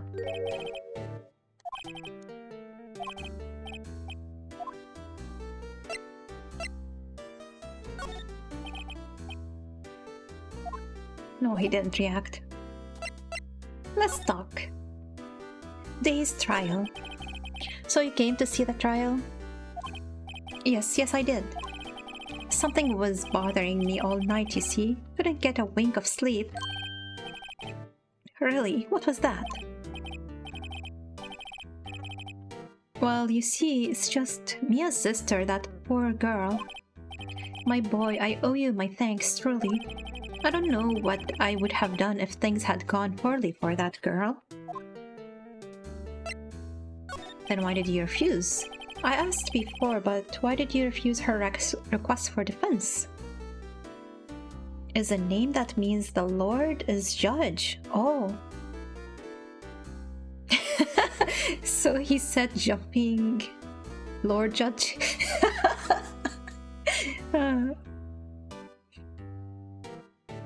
Bless you. Does it also... Is it like, a sneezing response? God damn it. I asked you before, but why did you refuse her request? I think I have a right to know. A right, Mr. Right? No, I'm sorry. It's just I need more time to think about it, my boy. Does seem troubled about something. I'm starting to have a feeling I know what it is. Mr. White? I paid Blue Corp a visit. Oh, I see. Mr. Grossberg, I have to admit, something has been bothering me. Oh, what is it? Well, out with it, my boy. You see, it's just... the big painting. I hope they let me ask all these other questions. But let's get the important one at least secured. Mr. Grossberg, sir? There was a giant painting hanging right there the other day, was there not? The one you said you had no intention of parting with? Well, I saw it today. It was in the CEO's office at Blue Corp, Red White's office. So, you noticed?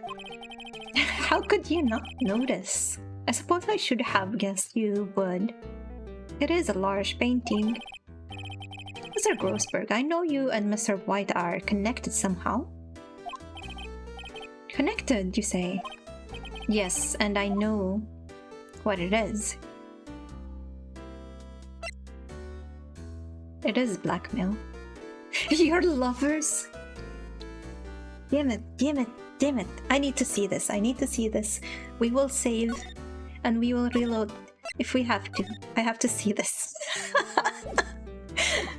You're lovers. It's not something I can claim to understand. But you and Mr. White are lovers, aren't you? Seems a lot bigger in White's office. Yeah. What? My boy? You sent that painting to him as a sign of undying love. Maybe this is a way to shame him into telling me the truth. My boy, please, you're letting your fancies run away with you. He's just blackmailing me, boy. Where do you get these bizarre ideas? I don't understand how you could. That's because I'm not. We're not. Don't be ridiculous. Enough. I swallow my pride and I tell you all. It worked. I knew it. They are lovers. Even Phoenix Wright is believing his own lie. No, we are not lovers. Red White is a man who makes his living through intimidation. Blue Corp is a company that excels in finding people's weaknesses, I'm afraid. I've been paying them for 15 years now. 15 years? All because of the DL6 incident, as you may have guessed. He knows that I stole a picture from him. The name on the back of those photographs. As I suspected, I could not stand in defense of Maya because of this. White would have destroyed me if I did. So that's the connection. But what exactly does he have on him? Is it the fact that they used, what did she call them? You know, they have these powers to communicate with the dead, right? But they did it without, like, they did it privately. Maybe that's what he has on him. It is hard for me to tell you this, my boy. But arresting Red White will be nigh on impossible. A beautiful Inspector Mandeville impression, Mr. Wright,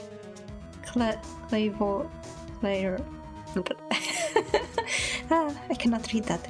I cannot pronounce it. A medium, yes, they were mediums. Who's Inspector Mandeville? Impossible? Why? He has information on everyone. It gives him an iron grip. Is he saying that everybody in the law enforcement and, you know, the judiciary or whatever is corrupt somehow? Everybody is corrupt and this guy has information on them? Except Gumshoe. Clairvoyant. FFXIV reference. Ooh. I don't think I remember that person. I played that game a bit, but I remember nothing. He owns judges, attorneys, prosecutors, police, and politicians. All of these people are corrupt. What? They are bound, unable to do harm to themselves, and therefore to him. Don't look at me like that. What you see is nothing more than the weight of many years. What exactly happened? What is that DL6 incident? It's nothing more than the sorting code the police gave the case. It was 15 years ago now. I received a request from a medium, a spirit medium. A medium? Her name was Misty Faye. That must have been the other picture. Faye? Indeed. She was Mia's mother. She had been investigating a murder at the bequest of the police, and she failed. And as a result, the police called her a fraud. This is what Maya was talking about the other day. I did all I could for her, and in the end, cleared her of wrongdoing. Is Mr. White the murderer that she found? And they were like not able to imprison him because of the dirt he has on them. And then he proceeded to try and ruin her life, right? Like Maya told us. The dummy inspector who usually ends up with his head embedded in the ground is an optional questline for the most part. I think it tied it into the main story at some point in Kugain, I think, maybe. White is the name she came up with.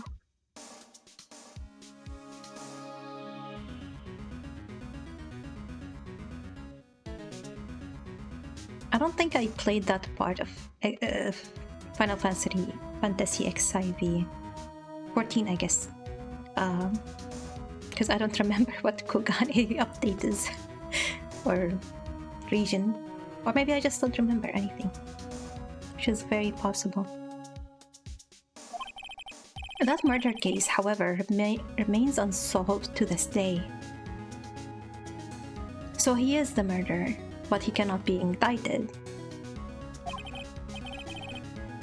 That case is the DL6 incident. And the reason for the blackmail? Why were you blackmailed? The DL6 incident was top secret at the time. It made sense. The police didn't want people to know they were using a medium. They couldn't let people know. But one person found out. I told him. Damn it. You told White? He offered me riches. So maybe he isn't the murderer? I don't know. Let me stop interrupting the story. It is an embarrassment to me now. Because I thought the police were mocked far and wide. In secret, they began looking for the one who sold them out.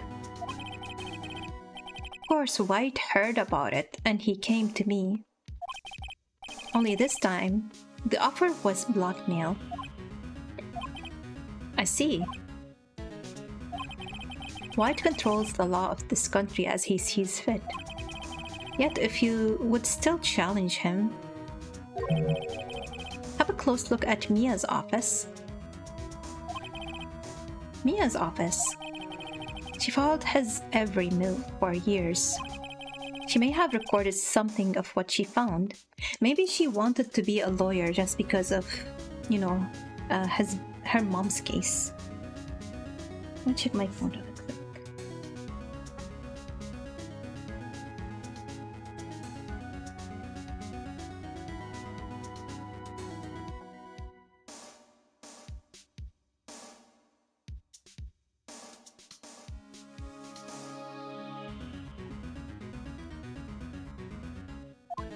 Okay, let's see. Do I have anything to present to him?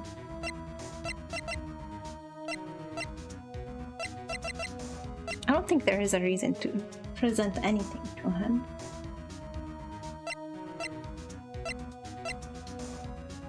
We'll see what his response is, though. Oh, thank you for the hydrate, Satan. I borrowed this. I stole this. Can I exchange it for the other photo? You need more milk, damn it. I don't even have 1 drop left. So I hydrate it with water, but I'll try to squeeze this last drop if possible. I got 1 drop of milk and a little bit of water. Ah, so it was you, my boy. Who is this man? It's a long story. I'll be needing that back now. No! He doesn't want to talk about it for some reason. I lost some evidence because I presented it to him. Why did I give him the thing that I stole?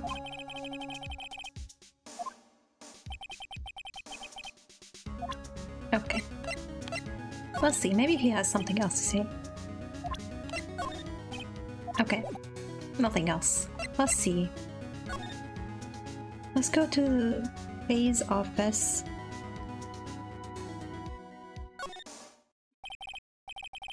I can't blame you. I go through milk at an alarming rate. Do you like to just drink it, or do you actually like use it in things?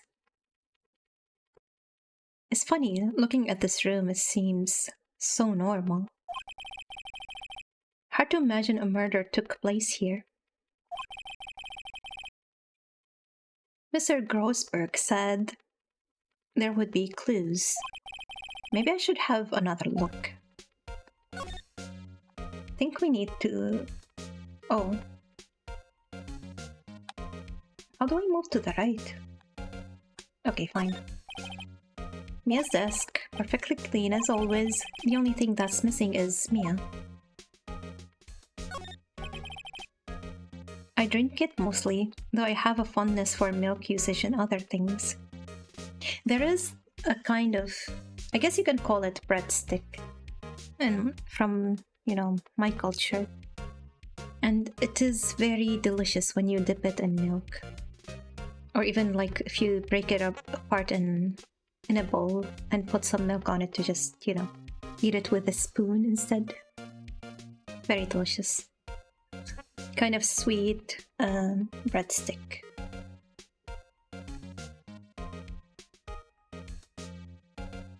An old movie poster. Apparently, this was the first movie that made Mia cry when she saw it.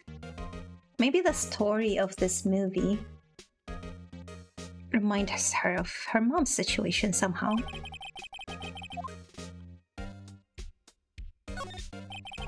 Mia's favorite potted plant. I guess I'll have to water it now. Okay, then do it. The sky is blue and so am I. There's that hotel right across the way. Maybe this is where I would find the evidence. All the cases the chief ever worked on are filed here. I can imagine that would be good, yeah. They're in alphabetical order. Let's take a look.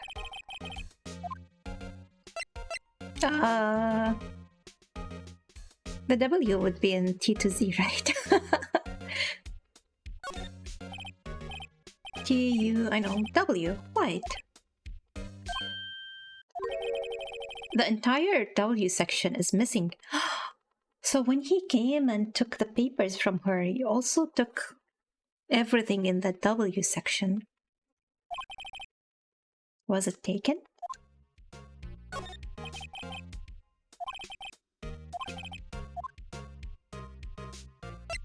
Do I know anybody in these other last names? Let's see if there's a record in this file that catches my eye. Misty Faye. Oh, you're right. That's Mia's and Maya's mother. Should I take a look? I have tarnished the Faye name, leaving only these words, "My mother vanished." I was determined to find the ones who had made my mother blame herself in this way. Using the power that runs in my family, I held an audience with the dead. Finally, the names of 2 men surfaced. One was Marvin Grossberg, a lawyer who sold my mother's information for riches. So that's why she sought him as, you know, a mentor.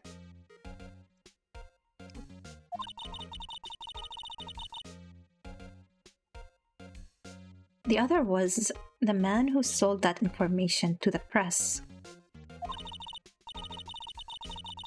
This parasite who makes his fortune on threats and coercion. His name is... The record stops here. Why is it not in there? We know his name. There is no way, like, he had the time to go through this and erase his name. Like, he was in such a hurry to remove everything with the W. So Mia knew Grossberg.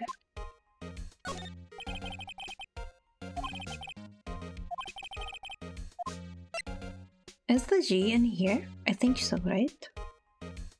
A, B, C, D, E, F, G... No. It would have been here too. Grossberg. Let's see, maybe there's somebody in here that we forgot about. J through S. Okay, nothing much in here. Maybe we'll come back to this later. Skim, yeah.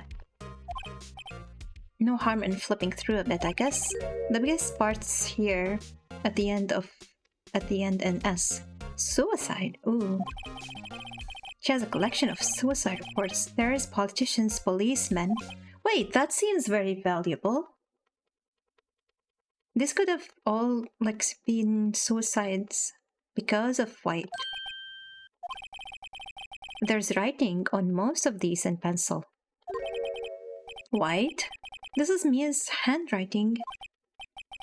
Wait, I get it. Mia thought he was involved in these suicides. White drove them all too. I can use these newspaper clippings. Let's find the most disturbing one. Newspaper clipping added to the court record. Article about a politician's suicide. The word White is written in pencil at the top. Alright, we're getting somewhere. I want to see... If I go back to the detention center, maybe I can talk to Maya now instead of May. They don't give me the option who I visit. Apparently, Miss May is in questioning. I doubt they'll let me talk to her today. Wait, why can't I talk to Maya though?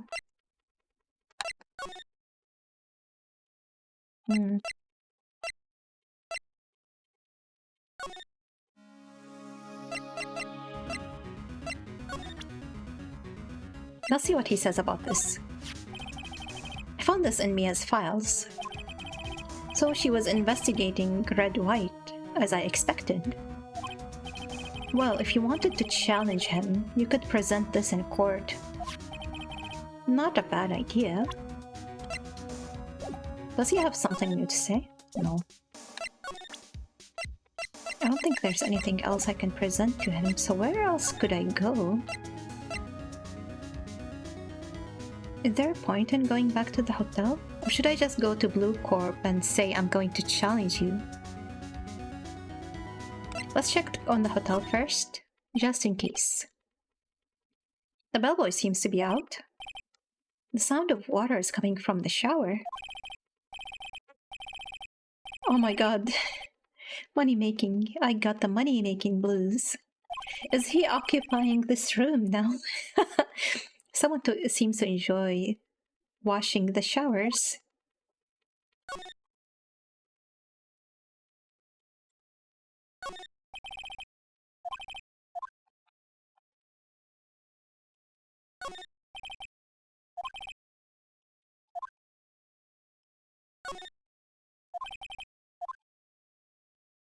Okay.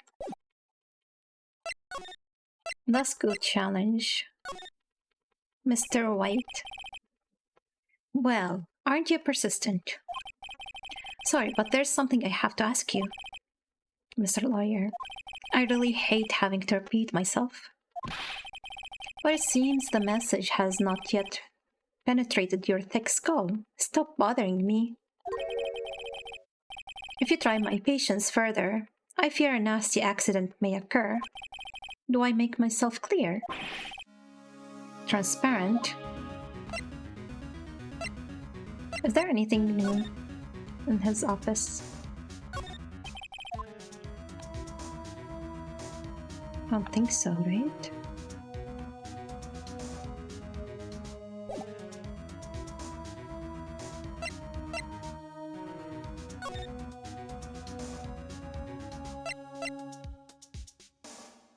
I don't think these are new, right? No, actually there are new. We didn't ask him about blackmail. So let's see. Okay.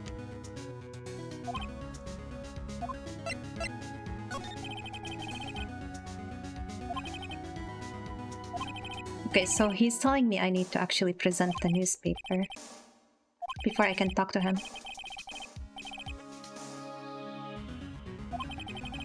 It is okay to indulge in my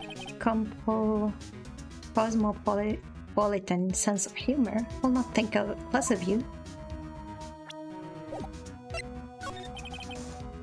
Rod pulling the wool over people's eyes. I've got to put him on the spot and quick. Stop that, your hot gaze is giving me goosebumps. Okay, let's go to presenting evidence.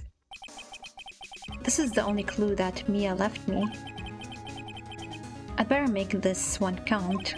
Mr. White, see this? It's an article describing the suicide of a politician.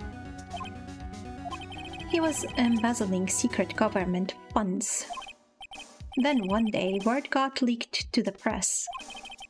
The very next day, he took his own life. And this concerns me how? I found this article in Mia's office. Miss Mia? She had a file filled with articles like this. Every one of them was labeled with a single word, White. Mr. White, I know what you did to this politician.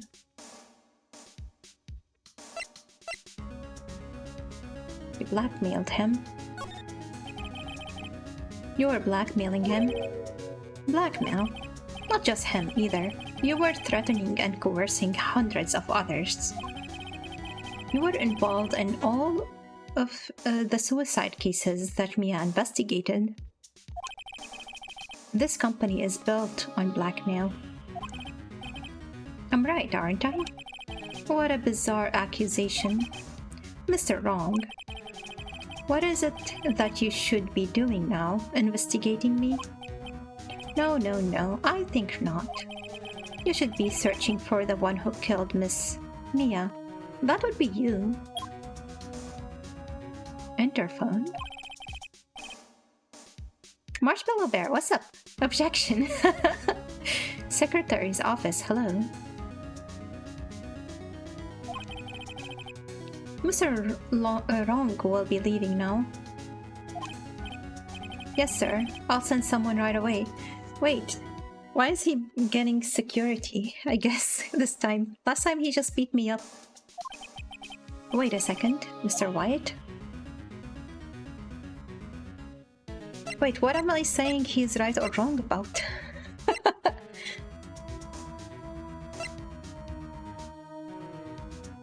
You're wrong. You're wrong, Mr. White. Excuse me? What I should be doing now is going after you. Oh, that was the last statement about investigating who killed Mia. Woke up dead this morning. Oh my god. I hope you feel better. Just what are you insinuating? Mia was onto you. She was keeping tabs. For this reason, you had April May tapping her phone. Then Mia was murdered, and all the documents about you mysteriously disappeared. So the culprit would be... Even a child could work it out, Mr. White. You did it. secretary's office? We won't be needing an escort for Mr. Wrong. Instead, please connect me to the public prosecutor's office. Of course, sir. One moment, please. Wait. That you? What are you doing calling me at a time like this? Hello, Chief Prosecutor. I've changed my mind. I want to testify tomorrow. No way. What's this about? The Mia Fey case. I witnessed the murder, you see. How's he gonna pull that off? And thus, as a very important witness, I would like to testify. What? Why now? I thought you said you didn't want to go to court. Why, quietude. I told you I changed my mind, didn't I? And one other thing. Send the police over here right now. The man is standing right in front of me. He looks dazed, but could be violent. Oh my god, he wants to arrest me. Is he trying to pin it on me? He wants me arrested for her murder? He's trying to frame me. What man? Are you even listening? The executioner, the hatchet man, the liquidator, the killer man. I see dead people. I think I'm gonna be the dead people if I can't pull this one off. Can I even be the defense? Like representing myself? I think so, right? What? Mr. White, this isn't another one of those... Chief Prosecutor, I do not believe you are in a position to freely offer your opinions to me, correct? I'm telling you to send the police now. Did I not tell you, Mr. Wrong? You are a mere lawyer. As was Miss Mia. How dare you? I'll point a finger at you, and you will be tried as Miss Mia's killer. The case is as good as settled. No lawyer of any worth will defend you. They say the man who represents himself has a fool for a lawyer. I have friends in the local lawyers association, you see. You'll be given a lawyer so stupendously inept that they make even you look competent. I feel faint. Oh my god. He was able to know, like I would be fainting. Like he said, this man looks dazed already. Detective Gumshoe, reporting, sir. Ah, Butts. Harry Butts. Oh my god, he still thinks I'm Butts. And Harry. Right, actually, Phoenix Wright, and my friend's name is Larry. Oh, right. Sorry, pal. Butts was that murderer, right? No, he was innocent. Ah, Detective Gumshoe.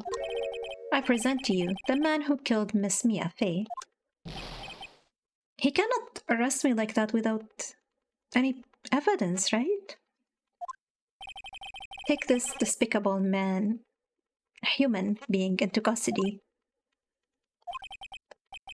Farewell, Mr. Wrong.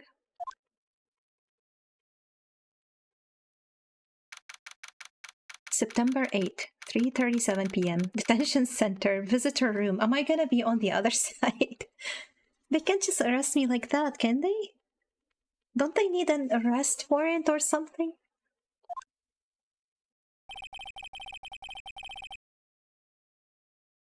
I can't believe it's only been a day since the first trial. My trial begins tomorrow. What's going to set a trap for me? He could, evidence in question being an eyewitness testimony. You're right. He did say that he claimed to be a witness now.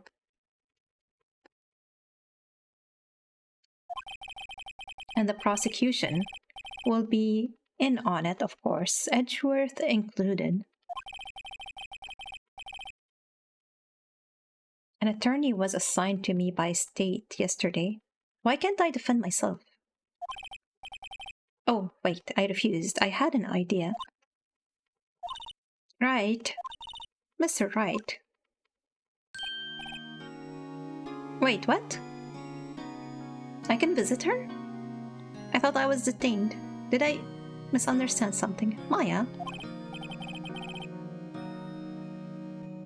Oh, they let her out of detention. Shouldn't I be on the other side?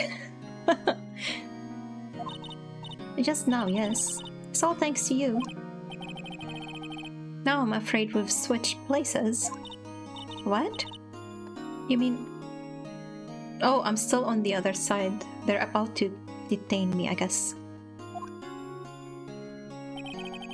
I explained what had happened to Maya. I don't believe it. How many people does that man need to destroy before he's satisfied? My mother. He was invited on the property, so he didn't need a warrant. Technically, you are still her lawyer, but since you've been accused, she couldn't be. You're right, okay. But the thing about the warrant, I guess I don't really understand how warrants work and when they're needed.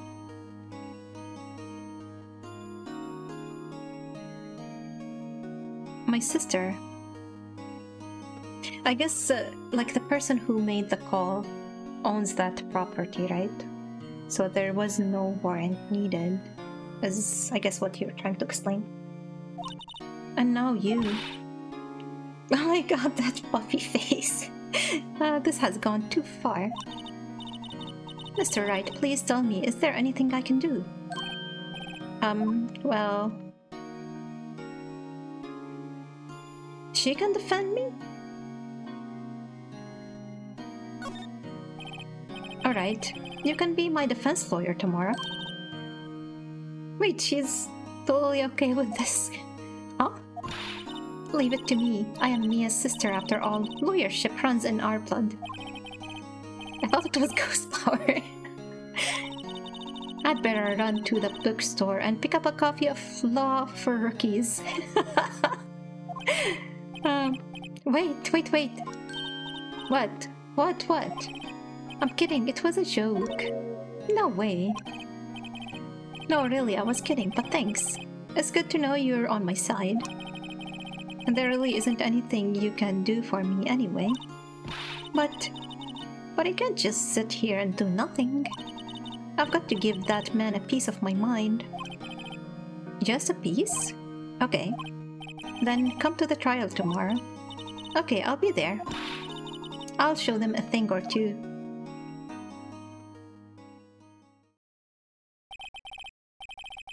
Times may change, yet with crime it's the same old story.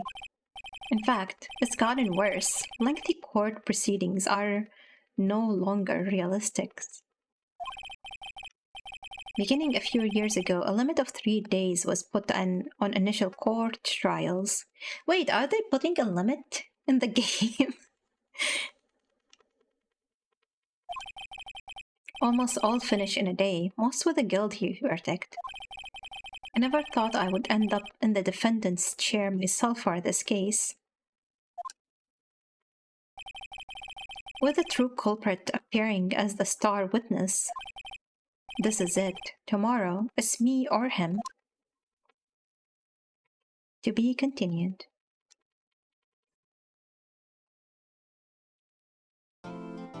Oh, I see I'm losing frames. Save your progress, yeah. It's... At least we're ending stream right now, so that's fine. But yeah, thanks everybody for being here. As far as this game, I won't be playing it next week, most likely, because next week we have apartment inspections on Tuesday and Monday, and they go by number. And ours is kind of in the middle, so they may get to us on Monday, or like by the end of Monday. Or maybe they're done with the other inspections like in a minute or two, like there's nothing wrong in there, and they come in during stream, so I don't want that either.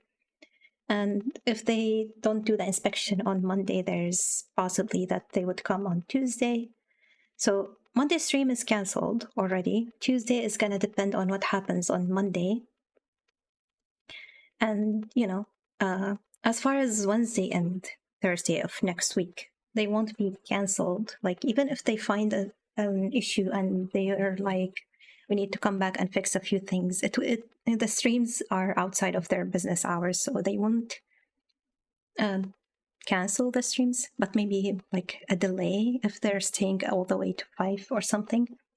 But yeah, so it's gonna be 2 weeks before I'm back to this game. So I probably should like review the pods before I stream it again, because, you know, goldfish memory.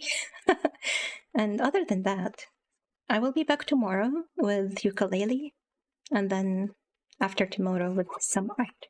So thanks everybody for being here. Appreciate you all. I'm having a lot of fun of this game. I'm gonna miss it while I can't play it. But yeah. Thank you, Basarian. Thank you, Meteor. Thanks to everybody else who's been here, even if you're just lurking. And I will see you around. Take care. Bye-bye.